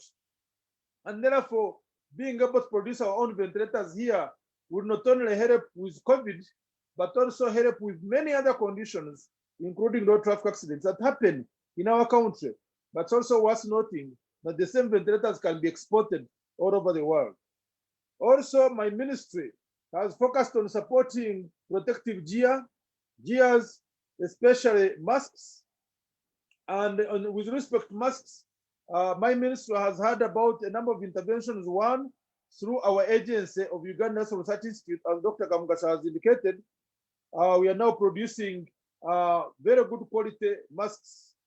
But also, we were able to have Uganda Research Institute carry out research on the masks and be able to work with us as a ministry, and also working with Uganda National Bureau of Standards, working with the Ministry of Health to ensure that Ugandans get very good masks. It is worth noting that at the beginning, even the World Health Organization was not agreeing that the virus can be transmitted through airborne, through simple aerosols, and that it can stay in air and therefore can affect anybody. The first emphasis has always been like on droplets. And therefore, at the beginning, there was this saying, okay, we just get simple cross masks and put, and they just like covering on the face. However, myself and my ministry said, Uganda, at least for Uganda, we must make sure all lives are equal. And the NRM government has to protect all the people, irrespective whether they are doctors or health workers or patients, whether they are rich or poor, whether they are leaders or led. And therefore, we couldn't support an idea that was being spread all over the globe, that simply getting a cross mask and put it on your face will suffice. And the fact that then for doctors, you give them a face mask of N95 or surgical masks. Yeah. And then for the general public, you give them a mask which has a filtration efficiency of less than 70%. We said, no way. All lives are what? Are equal. And therefore, we did a lot of research globally. We looked at how you can be able to come out with a cross mask that is going to be able to provide a peasant in the village the same protection as a doctor in a hospital or as a rich person in a big facility. And therefore, we worked with Yuri. Yuri was able to test some of the fabrics on the market, but we also did a lot of literature. And actually, we found that if you have cotton, which is 100%, and add on another piece of cotton polyester, which is called flannel, or add on another piece of what we call cotton, spandex and polyester, which is called chiffon or stiff as they call it. So these combinations of cloths can provide very good, effective filtration efficiency and therefore protect Ugandans against corona. We also found out that actually if you have 4 layers of silk, 100% natural silk, or you get cotton plus 2 layers of natural silk, you also get as good mask as any 95. And therefore, we came out with those recommendations that I think instead of having only 2 layers, we should have a mask which has a minimum of 3 layers, preferably cotton, plus chiffon, which is called stiff, plus flannel, which is called cotton polyester or tetron. And that combination provides very good protection of Ugandans. Or cotton with any other 2 layers of either silk or flannel or that chiffon. And I'm happy government distributed masks are going to be at least 3 layers, and this will offer protection. But also it provides an opportunity, especially for Uganda, which is producing good cotton, to have market. And also Uganda now, especially my ministry, has embarked on commercialization of silk technologies. So we are promoting silk in all over the country. We are starting with about 14 districts. And now that the WHO has confirmed that corona is airborne, and therefore there is going to be advice all over the world, put on face masks while in public. In addition to other measures, Uganda can actually tap into that by using its own silk and its own cotton to be able to produce masks to supply the rest of the country and the rest, of course, of Africa and the whole of maybe globally. Also, my ministry has been focusing on diagnostics and biomedical approaches. And these, of course, include testing kits. And I think one of the, Lawrence or one of the panelists talked about it. So we are working with Dr. Musenero from State House, the presidential advisor on epidemics. We've been able to put up teams that are focusing on vaccines, focusing on therapies or drugs, and focusing on diagnostic test kits. And this work has advanced so much. And as the president has often said, in the not too distant future, we shall be able to make our own test kits and our own maybe vaccines. And of course, we shall be able to supply the world with appropriate medicines, considering what are the steps we are taking. And then for that whole area, we are supporting it. We're also looking at supporting digital applications, working, of course, with Ministry of ICT, being able to use to develop digital tools and technologies to manage, track, and trace people with coronavirus. We are also working in the area of infrastructure. Right now, we know very well there are many health workers all over the world who are infected in the process of caring for patients, but also in the process of testing for corona, taking of specimens. Now, we are working with a team from Barada University led by Dr. Datas Antori with support from Massachusetts Institute of Technology to develop a testing booth which would have negative air pressure or what we call laminar flow, so that then you would have a health worker with a patient or with a client in this booth, sort of like the MTN booth that you normally see, mobile booth, mobile money booth. And somebody will be able then to use, so a doctor can, or health worker can use just a face mask and maybe goggles and be protected. And this will be able to cut down on the number of the protective equipment that we have to use. And this hopefully will be supported and will be available. Also in infrastructure, Dr. Roy Mayega has just talked about the next generation tent, which they have produced, which also provides for protection against corona and even Ebola and other infectious diseases for health workers who are in that particular facility. My ministry is also focusing on hygiene, the sanitizers, particularly doing more research. We are trying to work with Dr. Moranga there to look at producing ethanol, what the president is called homogenization, that from our bananas we can get ethanol, and this ethanol can be used in producing sanitizers, which can be used in Uganda and actually all over the world. And then, of course, finally, in terms of interventions, my ministry has worked with Uganda National Council for Science and Technology to put expedited research systems, to put online systems to ensure that people can be able to participate in epidemiological research and other researches, and be able to participate in producing new knowledge that can help in the control of the epidemic. Right. It's also worth noting, before I conclude, you give me a few more minutes, that there are so many opportunities that are coming up also. For example, with the face masks, we can also be able to control other diseases.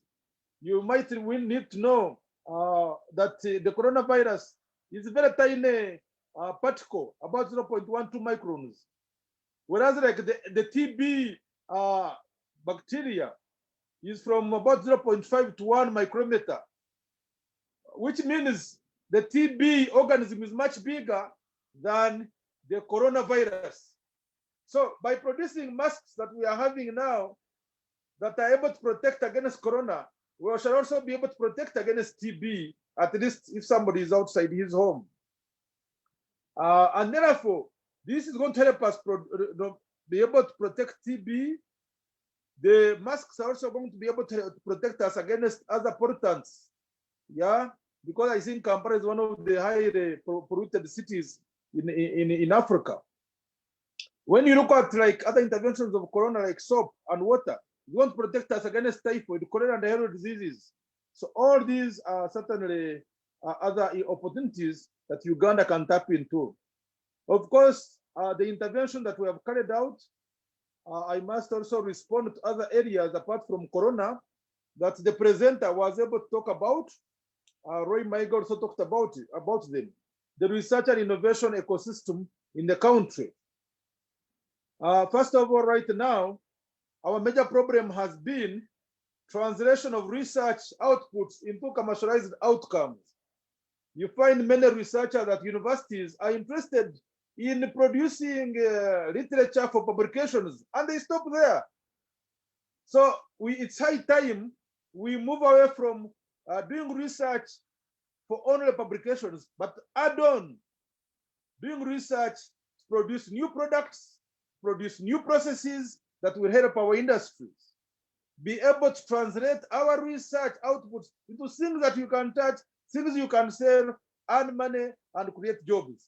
So in order for us to do that, the president has pledged and is already starting to support in that direction, that we should be able to provide over 500 billion Uganda shillings to support research and innovation, and tap into the creativity of our young people. Of course, our Ugandans are very, very highly intellectual, very creative, very innovative. And we must work together with our African colleagues to ensure that really we are able to support this young population in Africa in order not to go and die in the Mediterranean Sea trying to cross to Europe to look for jobs. So here in Uganda, we are putting in significant money into research and innovation through various universities, through Ministry of ICT, and also through my ministry. Also, you can find out, but Dr. Mugasha talked about this. Uganda National Research Institute now, we have completed, after this year in January, the president launched a $30 million manufacturing, machining, and skills production center in Namamve, which we built in record time in less than 1 year, because we launched its construction on 25th of January 2018.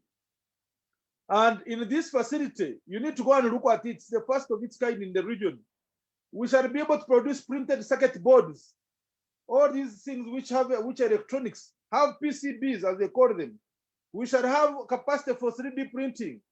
We have computer numerized control machines, whereby you can be able to produce any spare parts that you'd want for vehicles or others.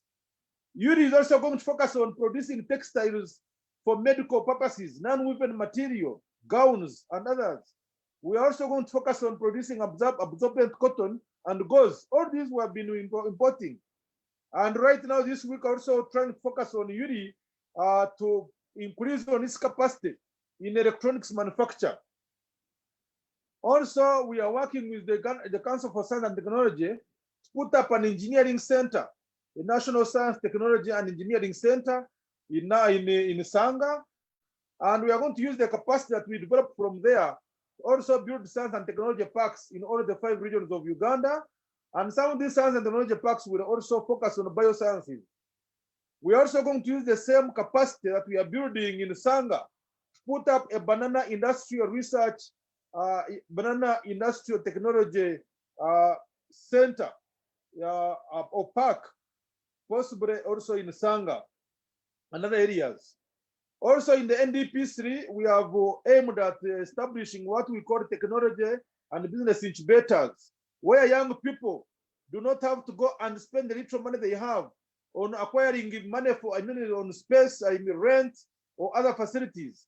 In these technology business incubation centers, which we shall be able to put in the different municipalities, different districts affiliated to different institutions like technical schools or whatever, we should be able to provide space, provide common user equipment for our young people to produce certain products, produce them specific for specific markets, world-class standard.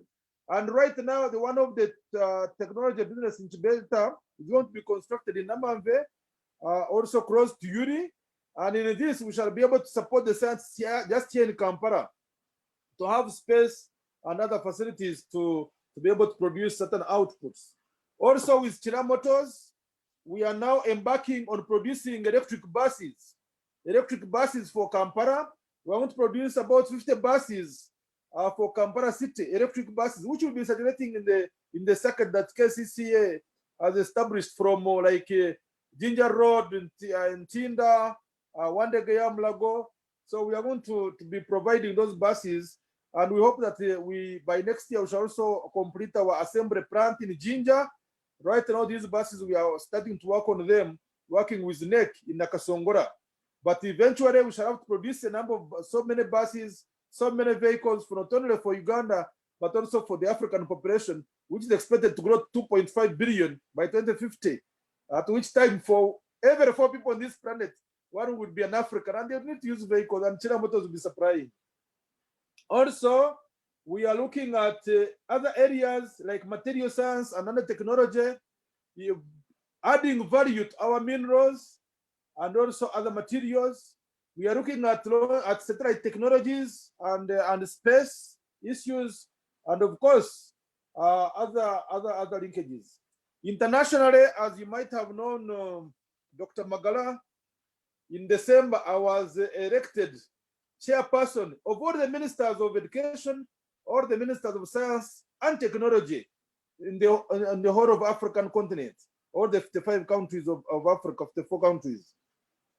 And right now, in that position, we are working a lot on the African continent to support research and innovation.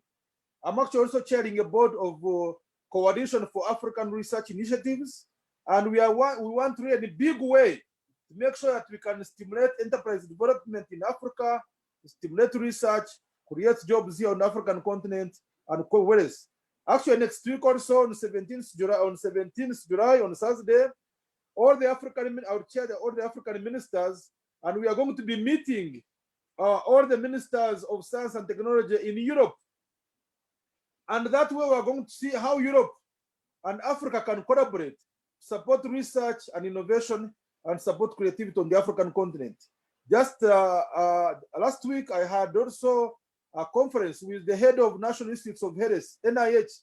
This is the largest funder of research all over the world, especially health, and working with NIH and other supporters and other funders, and of course, AU. We are also going to be supporting a lot of work in research and innovation, not only in Uganda, but also on the African continent. You know, because of time, I can't continue, but for me, we should not look at COVID basically in terms of lamentations. Let us not read the book of lamentations with respect to COVID. Let us also read the book of revelations. Let us turn the challenges of COVID into opportunities. African market is open, although we have few cases of COVID, thanks be to God, and we don't want them to increase. But we can be able to produce products that are going to help our brothers and sisters in Africa, in South America, in the USA and Europe. And I believe our research ecosystem, in our universities, in our business people, in our young people, will be nurtured to make Uganda a strong country, a strong research and innovation country.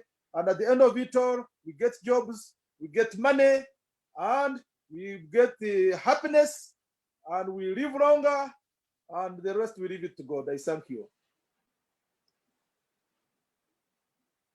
Thank you very much, Honorable Minister. And definitely your passion for the sector is very inspiring. Thank you very much for sharing with us those insights. And definitely many questions will come up. And I would like to ask the participants to use the Q&A section. If you have questions for the minister, go ahead and just put the questions there. Honorable Minister, you ended by mentioning a number of partnerships that you're going to get into. But could you tell us the funding that government is putting aside in order, to support, to encourage innovation locally, even before we go and partner? Because one of the things that came up during the webinar is the fact that innovation, science and technology, R&D there is very expensive. Okay, it's very true that that actually we are trying to quantify all the money that is going to research and innovation. Of course, one can look at the research and innovation fund, and we will not have gotten the true picture of what government is putting into this area. Certainly, when we look at the innovation fund, it is still low. Like our ministry, we have 10 billion, but certainly now we have been actually that 10 billion actually is where we got 5.3 billion for this last quarter, and that money we have put it into purchasing equipment for our scientists, particularly in Makerere, Yuvri, and others. And with that money, we are actually going to buy what we call oligonucleotide synthesizer, for example, like peptide synthesizers and others. So Uganda is going to be the only country on the African continent that will have a brand new oligonucleotide synthesizer.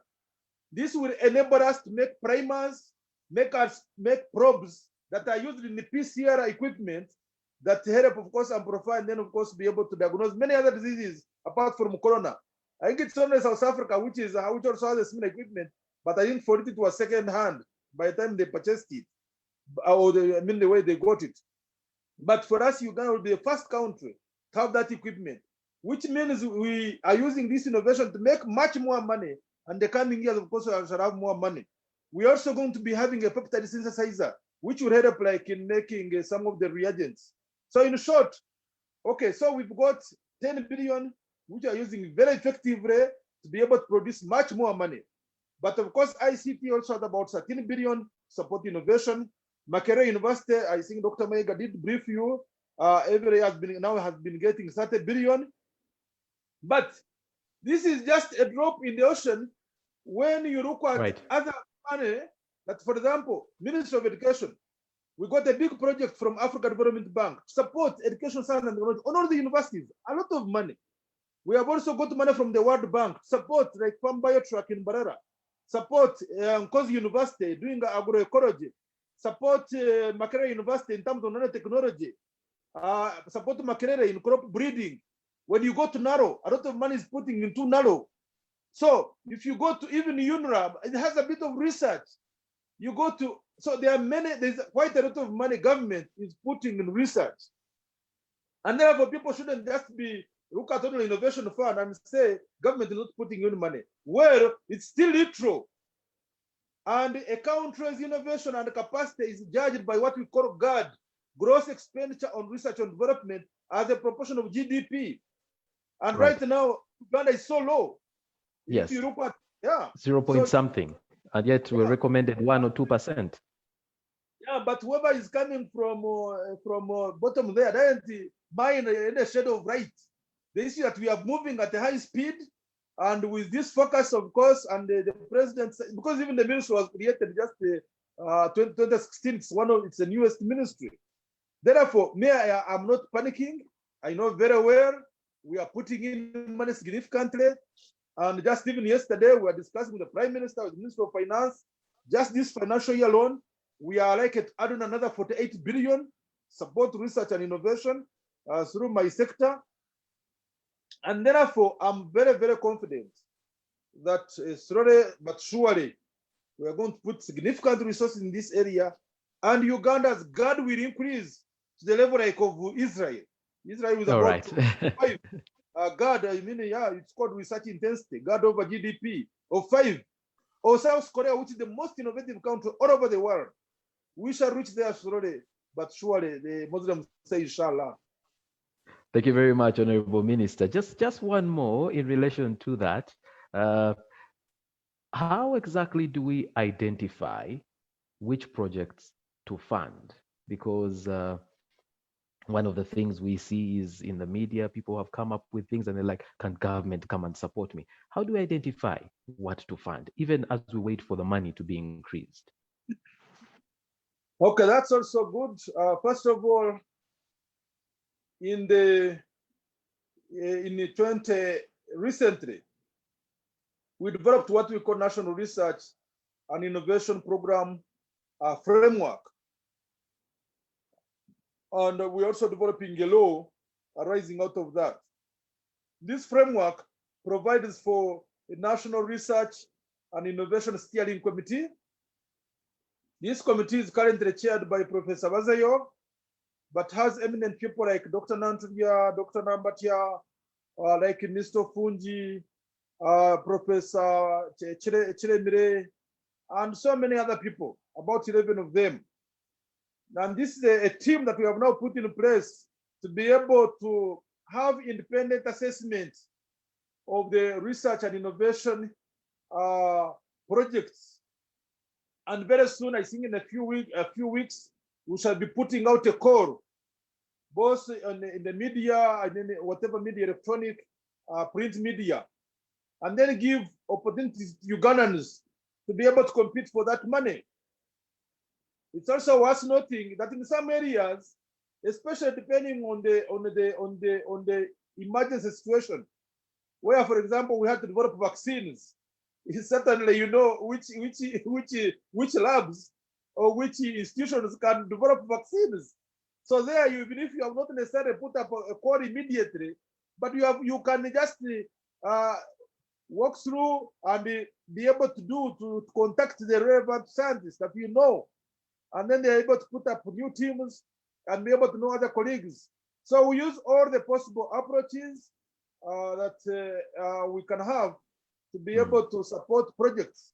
There are also already existing projects which then you build on to another level.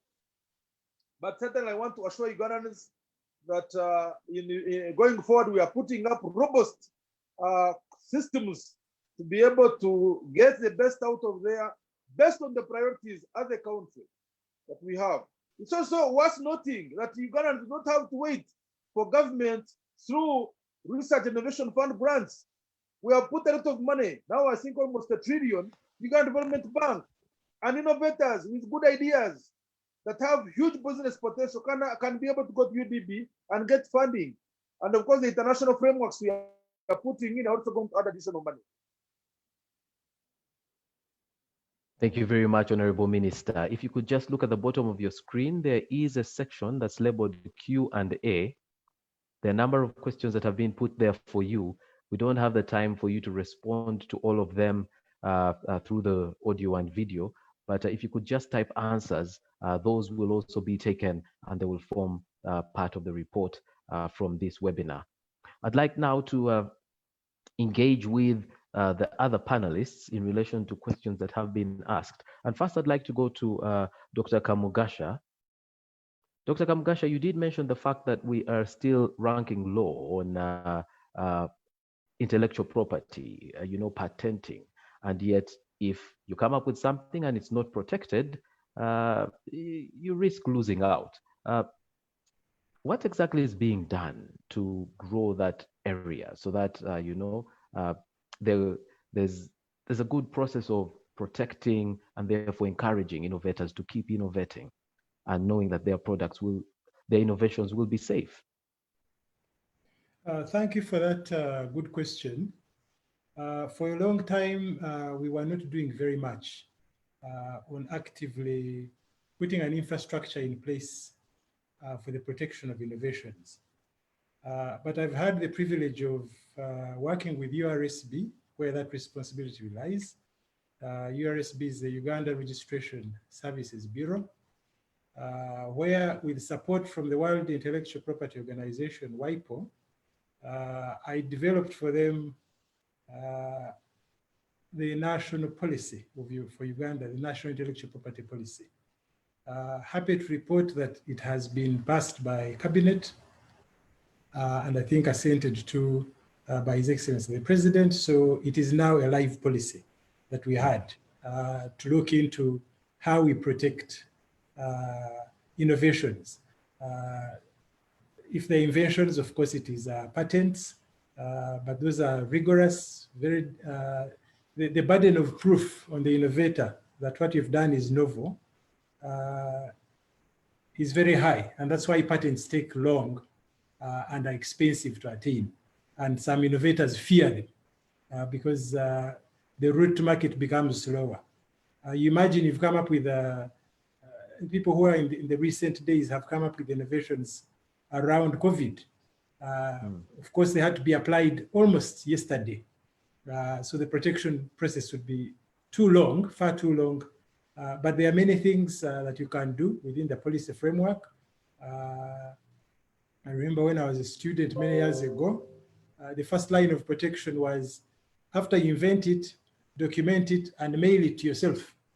Mail it to yourself and leave with DHL and leave the mail sealed.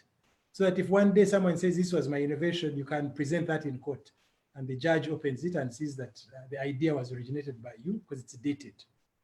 But there are other shortcuts, like utility models are easy to get. Industrial designs are very easy to register. And you protect yourself. But of course, Uganda is in a community. We're in East African community with open borders for products and services. So the region also needed a policy. And after I concluded the national policy, I worked with EAC for a regional policy for the 6 countries, for the 6 partner states. So that one, I think, is still floating around the Council of Ministers. It's still under consideration. But that is also to protect us now at regional level. Now, having said that, these apex national policies can only be as strong as the institutional policy. So where I'm sitting at URI must have its own policy, and we're working towards that. NARO must have its own policy. UVRI must have, anyone, and the universities, of course. And one of the things I discovered while developing the policies was the low level of awareness. I remember interviewing a vice chancellor of a university, which shall remain nameless. And when I said intellectual property, he said, how different is that from real estate? And he was looking, because this is, we're talking about intangibles, about knowledge, about trademarks. I just showed, when I was doing my little presentation, when I was sharing, the mask we have developed. We have some very, very innovative textiles, people who have developed those masks, packaged them, and even come up with that name, COVA, which is cover for COVID. So I was telling them, now tomorrow, what if you're making aprons or suits for healthcare workers in hospitals? You could still market those under the COVA brand. So I said, have you protected?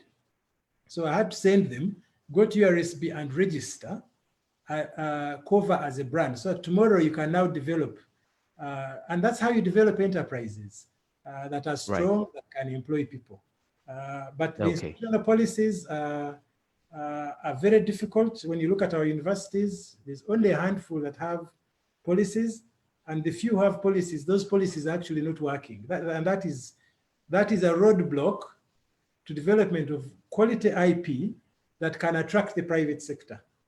And at institutional policies, if you go to the WIPO website, anyone who's watching, there's another project I did with WIPO, working with a professor in Cameroon, where we jointly developed guidelines for continental guidelines for Africa for institutional policy development. And it is a self-help kit.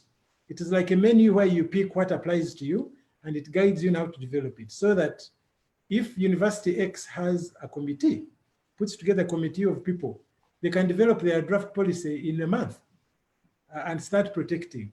The same for research institutions, because it was for universities and R&D institutions. All right. Since you are talking about, educational institutions, there was a question around whether our education encourages innovation and what we can do in order to harness that, because we've looked at the huge number of people in school. How can we harness that so that our science, technology, and innovation is growing? It's part and parcel of what they get when they go through our schooling. Yes, sir. Yes, that is another critical thing we need to attend to. We are not doing enough, in as much as there's been some effort to improve science education. And I remember under MSI, the Millennium Science Initiative project, which ran from 2007 to 2012, under the National Council for Science and Technology, but URI was an implementing partner. One of the core elements we're looking at was, how do we improve science education in schools, and of course how the delivery of science and technology at university and higher education institutions. And the challenge we found was the way our curriculum is configured, the way we teach. Our focus is still heavily on book knowledge. Someone can learn and absorb a huge amount of information and reproduce it and get straight A's. I'll give you a simple example. One time, a graduate of Makerere came looking for a job at URI, but he found me on a very busy day. And I was about to say, come back another time, but something told me, ask him, how did he perform? He said, oh, I got a first class in mechanical engineering. So that got my attention. I said, let's walk around together, because I was doing work on campus and where we have pilot plants which have engineering equipment. So as he walked with me, I did an on-spot interview saying, what do you see here? Pointed at a compressor, and I said, what is that? And he said, that's a pump. So that's a first class. Now the problem is exposure. Students are learning without application. What we need to do is to alternate between classroom training and hands-on competency-based training, where if I'm learning something on a principle of electronics, I do not progress to the next level until I have mastered and I've shown my instructor that I understand this one, because otherwise you compound. And how do we do that? How do we do that right now during COVID, for example, where we have you're not in the class? Exactly. Like right now, we are now doing, of course, homeschooling and things like that. But the tools, the approach is, I think, what matters. That even if it's a parent who's teaching a kid biology at home, not to just go through that book and teach them about the digestive system without showing. At least when I was a student at Untitled, we had a very small and modest lab, but we could go and dissect frogs and understand what is the heart, what is the liver, where are the kidneys, and where are the relative positions, so that it left you with an image of an understanding of what biological system is all about. But it's difficult to do in a virtual system, but fundamentally, assuming that we're going to beat COVID, which we are, we'll get back into systems where we can do teaching and then hands-on. Now, the center that the Honorable Minister talked about, and I left it out deliberately because my boss was on air, our machining, manufacturing, and industrial skills training center at Namavi we conceived it 12 years ago. When some of us were writing the concept, that was what we are trying to address. How do I develop industrial skills without hands-on training? So we conceived of a facility, which is a production process. It is making spare parts, it is making technologies, it is making equipment and so on for agriculture and industry, pumps, motors eventually. But as you produce this product for the market, you're also training people on the principles, the interfacing with the production process, so that when they leave, that young man or young lady, believe me or not, is employable or can self-employed. When they go to, if I'm sitting at a bank, I want to give people like that loans to work either individually or in groups to start enterprises because they have skills. So to focus more on skilling than education and practical application. But it is expensive. Right. It is expensive. So when I first came up with a concept for Namanve, for a project on production and skilling, the reason we designed in production was that we are, as Africa, we're not ready for expensive schools. Because I'd seen similar schools in China. China is an economy that can afford to build a $1 billion school. And I visited one like that for oil and gas training. But what was special about it is that they were using live oil and gas standard equipment so that their trainees did not need to be apprentices anywhere. They could go and work directly in the sector. And because of that, their trainees came from all over the world, most from the United States, Europe, ExxonMobil, Shell, they were all sending trainees there. So they're able to return the revenue. Otherwise, it would not make rational sense to spend $30 million for a setup like we have at Namambe, just for a school. Africa, Uganda is not ready for such investments.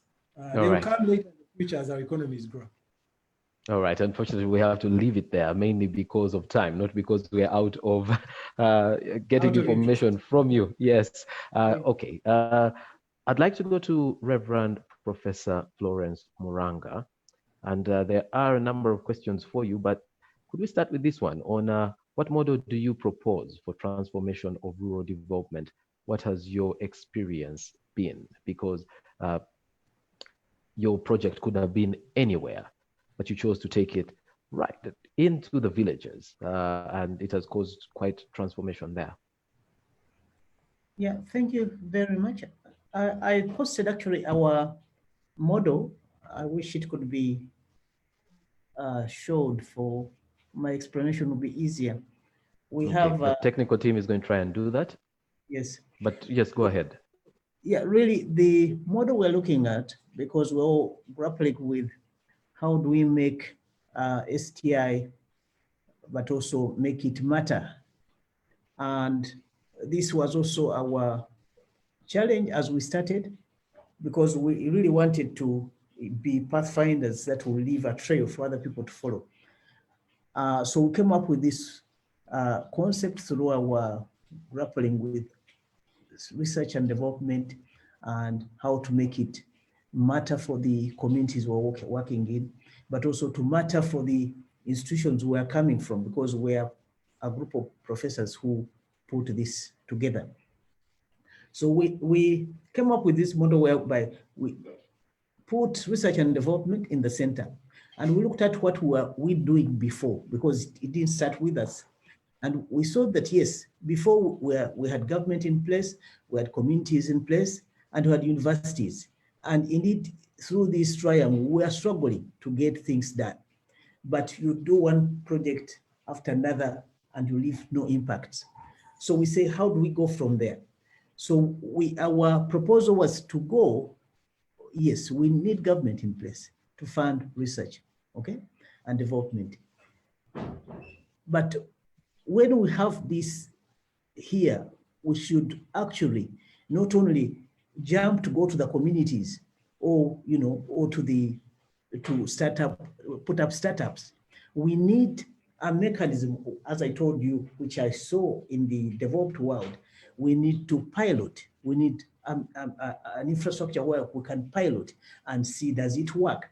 I'll ask them to show you some of our brands that we put on the market that we grew in this pilot. So we put up an expensive facility, which was our piloting for processing, and we're able to actually see that we get products, we get volumes, and then we can actually put these, the volumes we get and the products and test, and we can also then test them on the market.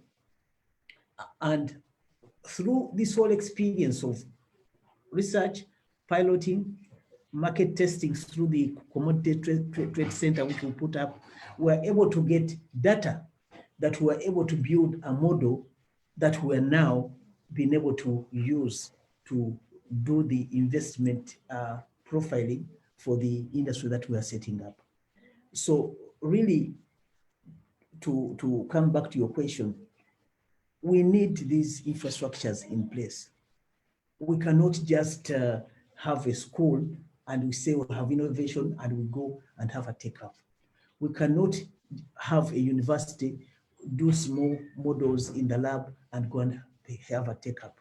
The countries that we're looking at that have had impact have sacrificed and put in place centers for research and development tagged to piloting environment, where trials actually are put to test before they actually push to market.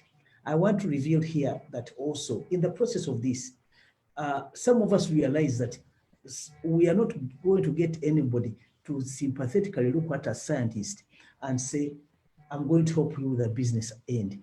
So we went to school again and got business skills so that we could be able to drive the putting of the science products that we're getting into the marketplace. This has been our story, our experience, and we find that it's working. The issue is then how does it work for the farmer? That's why we went to communities, because we could have put actually the research the research center or the pilot in Namamve or anywhere in Kampala. But why did we go to Bushenyi? We went to Bushenyi because the distance between you and the place that you are targeting for transformation matters. You can certainly be in Kampala and get mangoes from all over and dry and say, I have a drying industry. But when you have a dedicated space, then you are also dedicated to the stakeholders that are your supply chain. So we looked at the farmers as our key transformation stakeholders. Whatever we did, its impact is going to be measured by the impact we have on the farmers that we're working with. So in the process, we've looked at divesting some of the activities that are being developed in the industry to these farming communities. And that's where we're going. So we're evolving some of the technologies to be able to be in a position where it can be taken up by the farming communities. This will add value to the banana before they bring it to us, and also cause greater ripples in terms of transformation and profit end for them. All right, we have a question from James, and thank you for responding, Professor Moranga, to the questions that came in the Q&A. James asked, did I hear correctly that PBD is participating in product development outside of bananas? If so, how does one partake in product development? That's James's question. Yes, I think most of the product development actually we're playing in is either spin-off or hybrid between banana and other commodities. So for instance, we do biscuits between wheat and banana. We do a lot of confectionaries between wheat and banana. But also we are looking at the spin-offs. The Honorable Minister talked about our biodiesel, biofuel project. We're actually tagging into the waste that comes out of the peels and or associated waste to aggregate it and take it to another level. Of course, as you do this, you increase the value of the industry that you are looking at. And we're able to do this because we have scientists all around us playing in different fields. It is very easy for us. It doesn't cost a lot of money to do the product development. So again, we're also looking at the fibers. The fibers were not part of our assignment originally, but then scientists within us, because we're working with Makeri, we're working with the Busitema, on the fiber said, no, we have a lot of opportunity now because we have a lot of bananas being harvested at the same time. So for the first time, we can think about going forward with the fiber-based industry. So we're looking at doing paper, we're looking at doing textiles, we're looking at doing even local industry, craft industry at a more extended level than before. How do interested innovators participate? We have an angle for training. We have an incubation angle whereby, especially for the bakery sector, we invite people to apply. If you have a bakery, particularly, you are very competitive. We're looking at the bakers as a main supply chain for us, distribution chain for us on the local market. So we have an incubation facility where we can train you in how to use this flour in the bakery industry. Once that is done, they do into partnership agreements. On the other level, we have also students who come in. Often, actually, we pick the top-end students because first class and upper second class students, especially in the engineering and science sector, they float a lot on the market without anybody wanting to pick them up. So they come to us. And one of the issues that we are innovating is that some of the equipment we need, we partner them with some of our suppliers in terms of innovation. We're looking at right now, we have a team of students from Makerere who graduated in first class, who are working with our suppliers towards giving us a washing machine for the bananas. So this is another way of the incubation process that we are working on. Thank you very much, Professor Moranga. I'd like now to go to Dr. Mayega. You did talk quite a bit about innovation, and you shared with us some of the innovations that you have at RUN.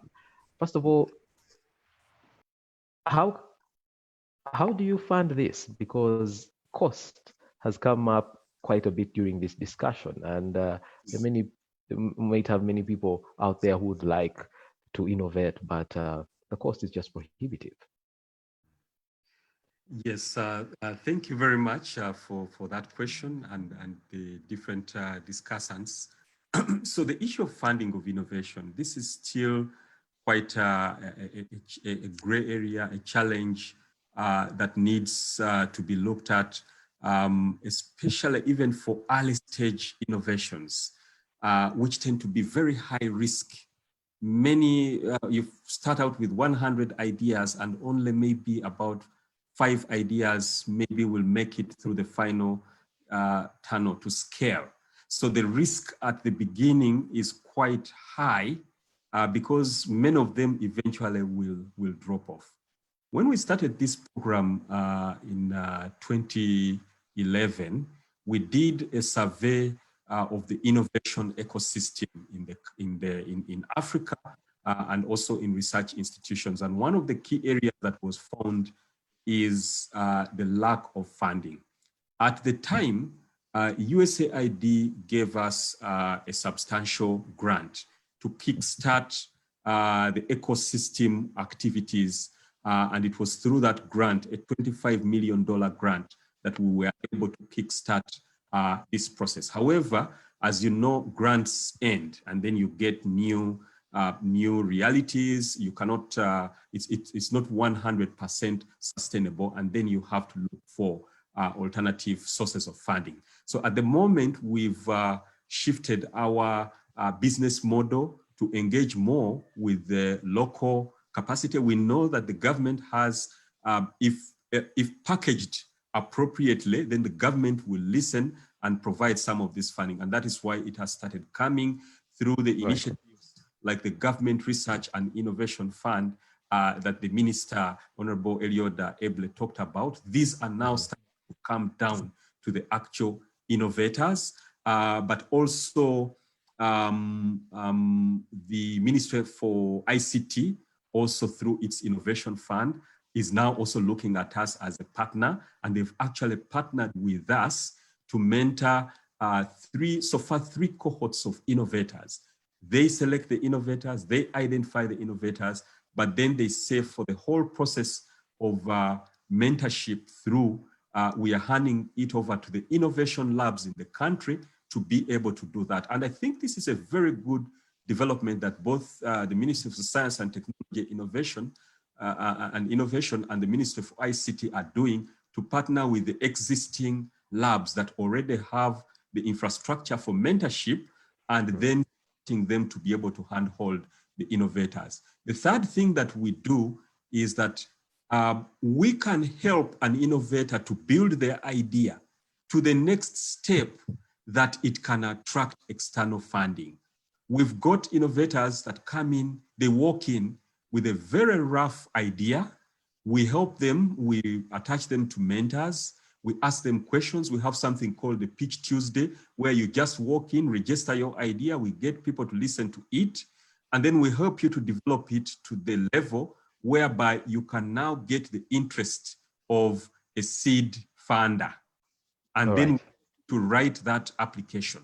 We constantly look out for opportunities.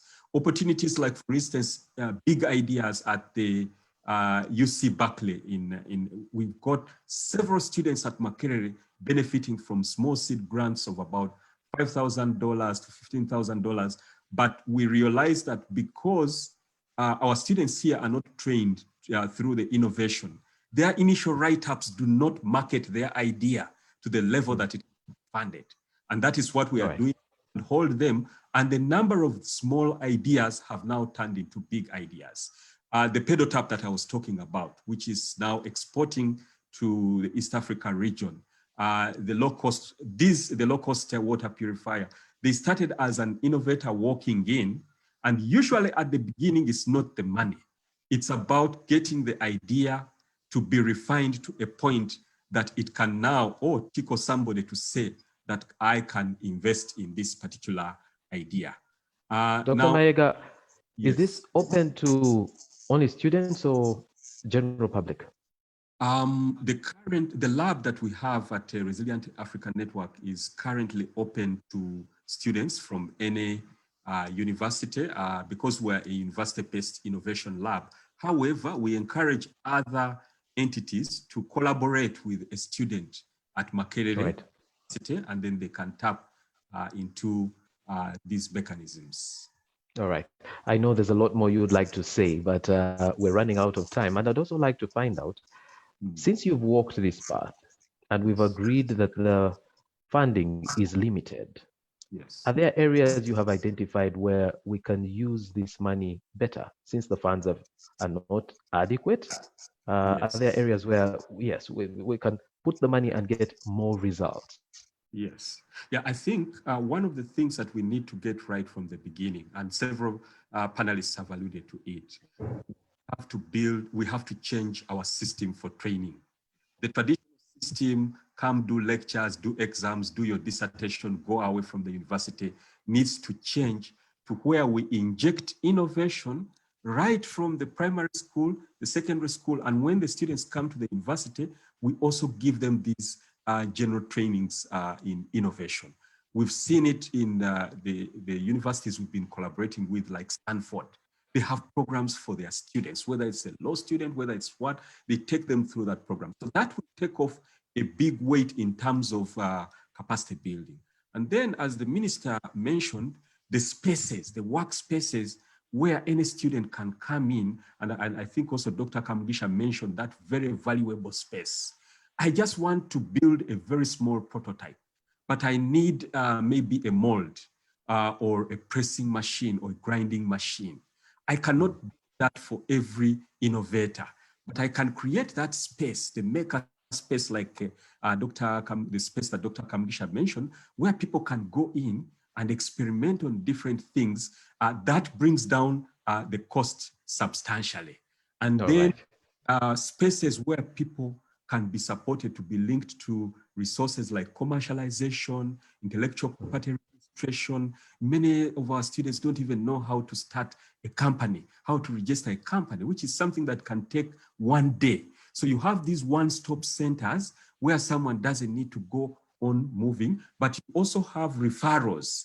If I don't have this, but I know that the student can get it from here, then you have that network and you can quickly refer the students to those or other innovators for that matter to those spaces. So the infrastructure for that is necessary. One thing I wanted to talk about, the last one, is innovation is cross-disciplinary. Many of our students, for instance, we got a bunch of engineering students interning with us, and we took them through a basic social sciences course, behavior, how people behave and how they are likely to interact with your product. Initially, they found it quite boring. They expected that we shall be drawing angles and all that. The scientists need to work together with social scientists, with artists, with medical students, with ICT as teams. And currently, our system does not make that one easy. And it is these spaces that can link them to the different kind of people that they need to work with on their teams.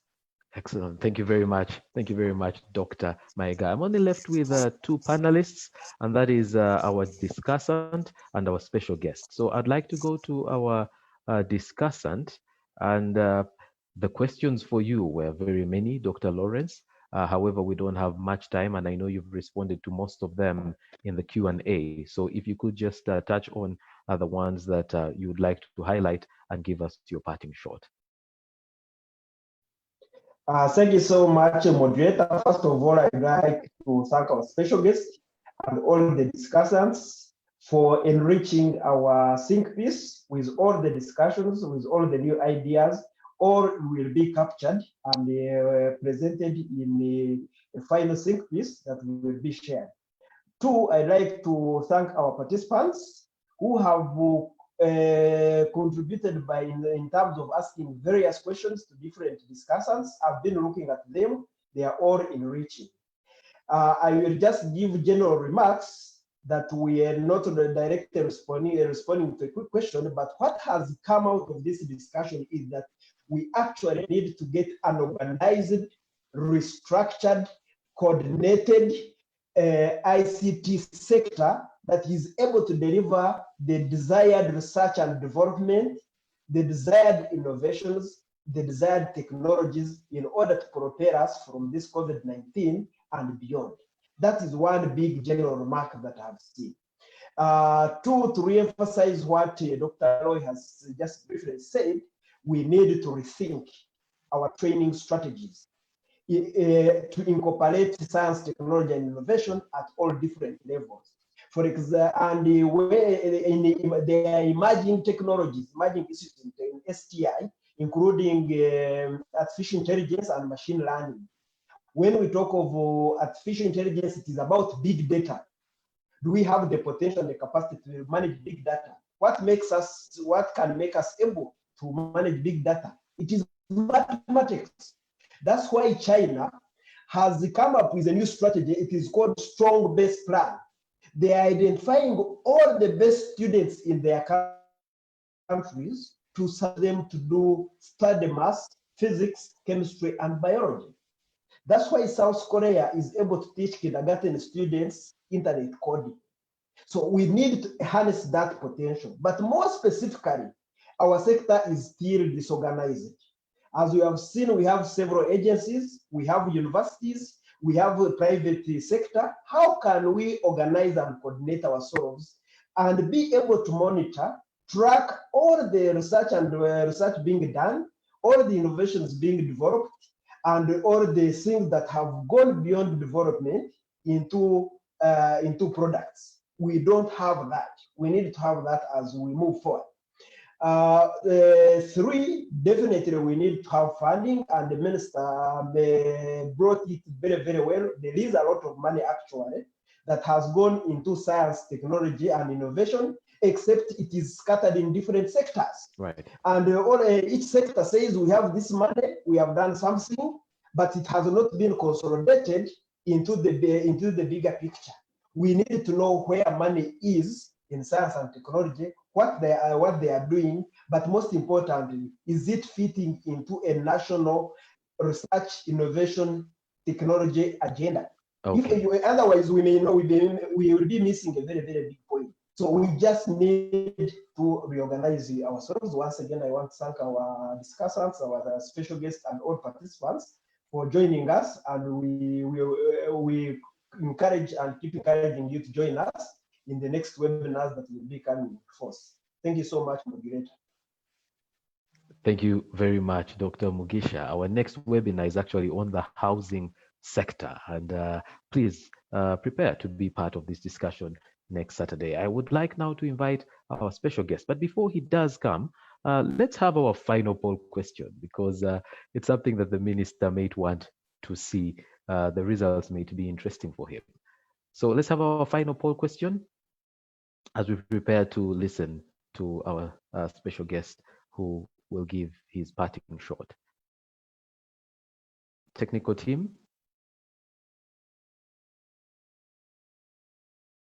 Okay. It is an honor right now to invite our special guest, the Honorable Elioda Tumwesige, the Minister for Science, Technology, and Innovation. Thank you for being with us until this point. Thank you for responding to the questions. There may be one or two things you might want to respond to, and to give us your parting shot. Over to you, Honorable Minister. Yeah, thanks for this opportunity. And I also once again thank the participants and the people of Uganda for being so creative and so good at people. The Dr. Mugasha, in closing, did mention a few areas, particularly with respect to coordination and funding and the research agenda. Perhaps let me use that opportunity to answer that question or that suggestion, to say that the Ministry of Science, Technology and Innovation just started in June 2016. And by that time, of course, we are not even in the budget because the budget had already been made. So in reality, we started working fully 2017, 2018, and then 2018, 2019, and 2019, 2020, about 3 financial years. And we've been able to put staff. We are still recruiting staff. We have so many departments where we have not yet recruited commissioners and many other people. And even those recruited need to build, we need to build their capacity. And therefore, as we build this capacity, I'm sure we are going to have a well-coordinated ecosystem. And of course, it's the intention of government to ensure that at least in the long run, we have coordination of determination of priorities and also coordination of funding those priorities. We are also in the process of concluding the STI policy. This STI policy will determine the roles of the different stakeholders. And we hope also in the future, we should be able to ensure that each ministry has maybe a science and technology advisor, mainstreams science and technology in their programs. And of course, we shall also in future enhance the fact that we need that every program, every project should have science and technology review. That's like we do for gender, like we do for others, to ensure that each MDA is implementing programs, as I said earlier, based on the best scientific evidence available and least cost best technological tool possible. Besides the policy, we are also working on what we call STI sector plan. We are concluding it and aligning it to the NDP3, aligning it to the Sustainable Development Goals and the African Union Agenda 2063, and also STISA, African STISA 2024. So this, the policy and the plan will be able to guide the different players in the country. Also, one of the departments we have in the ministry is the department of, one of the directorates. We have the Directorate of Science, Research and Innovation. We have the Directorate of Technopreneurship. We have also the Directorate of STI Regulation. But the Directorate of Science, Research and Innovation is actually currently working on the national STI research agenda that I think Dr. either Florence or Mugasha or William Mayega had talked about. So certainly we are working on the research agenda, which will continue changing depending on the priorities and the challenges that we face as a nation at different times. And therefore, I want to assure Ugandans that we are on a steady path. We are really developing very, very seriously the research and innovation agenda, the STI sector prioritization. It's also worth noting that when we look at our National Vision 2040, there are fundamentals that are going to help Uganda tap into the opportunities that we have. And the first fundamental is infrastructure, roads, electricity, ICT, and others. But the second fundamental, which I thought I should talk about, is science, technology, engineering, and innovation.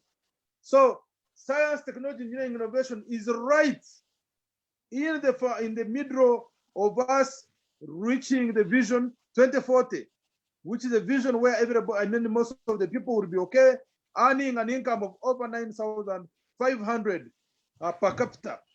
So to reach there, science, technology, and innovation. Finally, Uganda is going to be one of the most beautiful the most competitive and a very good country, very rich country in a short time.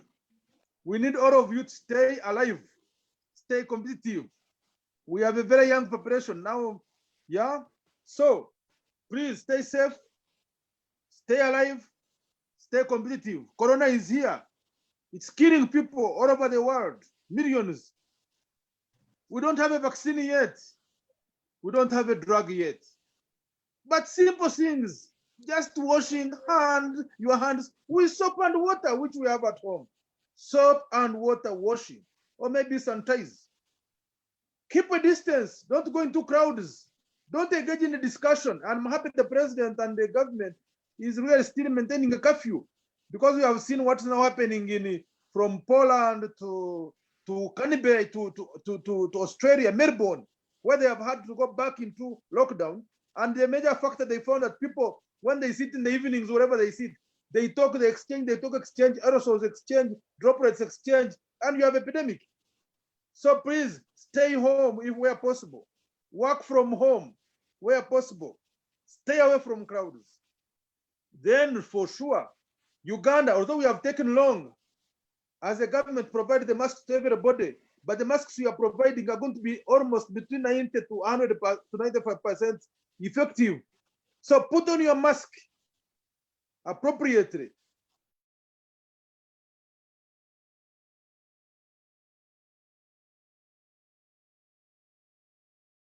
That's the way I conclude, and wish you all the best.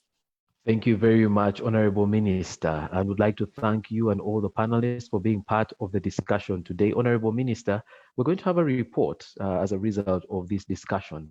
Would like to bring this report to you, and this is really Castle saying that we are here to do more research and to help you know what's happening, probably where you are not, but also support the ministry in ensuring that science, technology, and innovation can grow in our nation and respond to our problems. All right, we have our final poll question.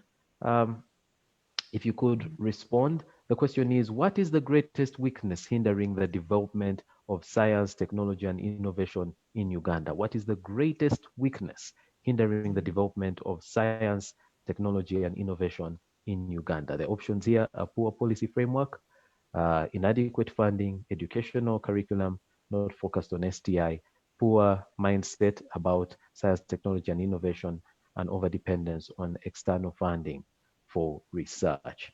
Those are the options we have. Since we've had the discussion, after the discussion, we'd like to know what you think in relation to what the greatest weakness is in developing science, technology, and innovation in Uganda. Right now, majority of us are saying poor policy framework for science, technology, and innovation development. Next, educational curriculum not focused on science, technology, and innovation. I'll just allow a few more seconds as a representative from Castle will come to give us remarks in closing, and we will be done for today. All participants, all panelists, thank you very much for staying with us this far. I think let's end the poll here. Just before I read the results for the poll, next week we will be discussing the housing sector. So if you're interested in the housing sector, or you know someone interested in the housing sector, let them know that that will be the discussion. So our results are 36% of us have said poor policy framework for science, technology, and innovation development is the greatest weakness hindering the development of STI. The next is 25% on educational curriculum not focusing on the same. Ladies and gentlemen, it's an honor to invite again Ms. Christine Alupo from Castle to give us closing remarks. Christine, over to you. Thank you. Thank you very much, Gabriel. And that is really the theme of my closing. Just to say thank you to everybody who has joined us today. Thank you to our chief guest, our special guest, the Honorable Dr. Elioda Tumwesije. We are impassioned by your energy. To our dear panelists, Professor Florence Moranga, Dr. Dick Mugasha, Dr. Roy Mayega, and I should mention Dr. Mugasha is an alumni of the Thrive webinar series, because he came with, he spoke at the manufacturing webinar. I'd also like to thank our colleague in Castle, Dr. Lawrence Mugisha, for such an enlightening presentation. And then I'll beg your indulgence to make a few recognitions. A special one to Dr. Monica Musenero, who is the Special Presidential Advisor on Epidemics. We were also joined by members of the Castle Advisory Council, Mr. Newton Baloy, all the way from Johannesburg, Dr. Christine Ondoa, we know her as Emeritus Minister of Health here in Uganda. And I'll mention those who did not come through, Professor Vincent Anigbogu, also of Lagos, and Dr. Philip Igbinjesu. The Castle Board were joined by, we are led by Dr. Magara, joined by Dr. Benson, Honorable Benson Obogwal, Mr. Robert Mutiaba, Ernest Katwesi J, and today we didn't have Professor Joseph Onyo and Paul Bukenya. But I also want to thank the very tireless team that works with Dr. Magara, Kathy, Bernard, Angelina, Isaac, Paul Apothia, and our very able moderator, Gabriel. So ladies and gentlemen, mine is also to lead us in prayer to bring this session to a close. But as we do that, I think it's every time, then it's even more apparent how much our sectors are interrelated and how much there are no more playbooks. COVID has thrown out a lot of tradition and orthodoxy. No more silos. We can't afford silos. We cannot do that, and we must collaborate across sectors, across the globe. It's a constant lesson in these webinars. We will share this report. We invite you to the next one, which is on the screen, to join me in prayer. Dear God, our Father, who knows everything that is yet to come, we come to you in thanksgiving for the protection you've rendered our country thus far, that we've not seen the worst ravages of this disease. We come to you in thanksgiving for all those who have put effort into everything that we are trying to do as a country. And so we pray for the innovators, scientists, and leaders who are charged with the thinking, with the decisions, with the execution of our best ways forward. We pray for the Castle think tank, that we may continue to grow in strength and be able to deliver, to mobilize thought and channel it to the right sources. And we pray for everybody who has joined this webinar today for successful endeavors in this season. And we thank you. We say this in the name of Jesus Christ. Amen. Amen.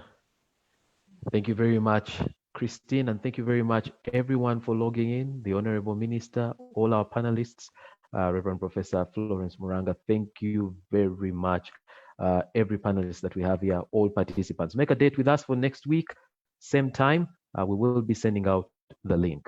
God bless you, and God bless Uganda. Thank you. Thank you.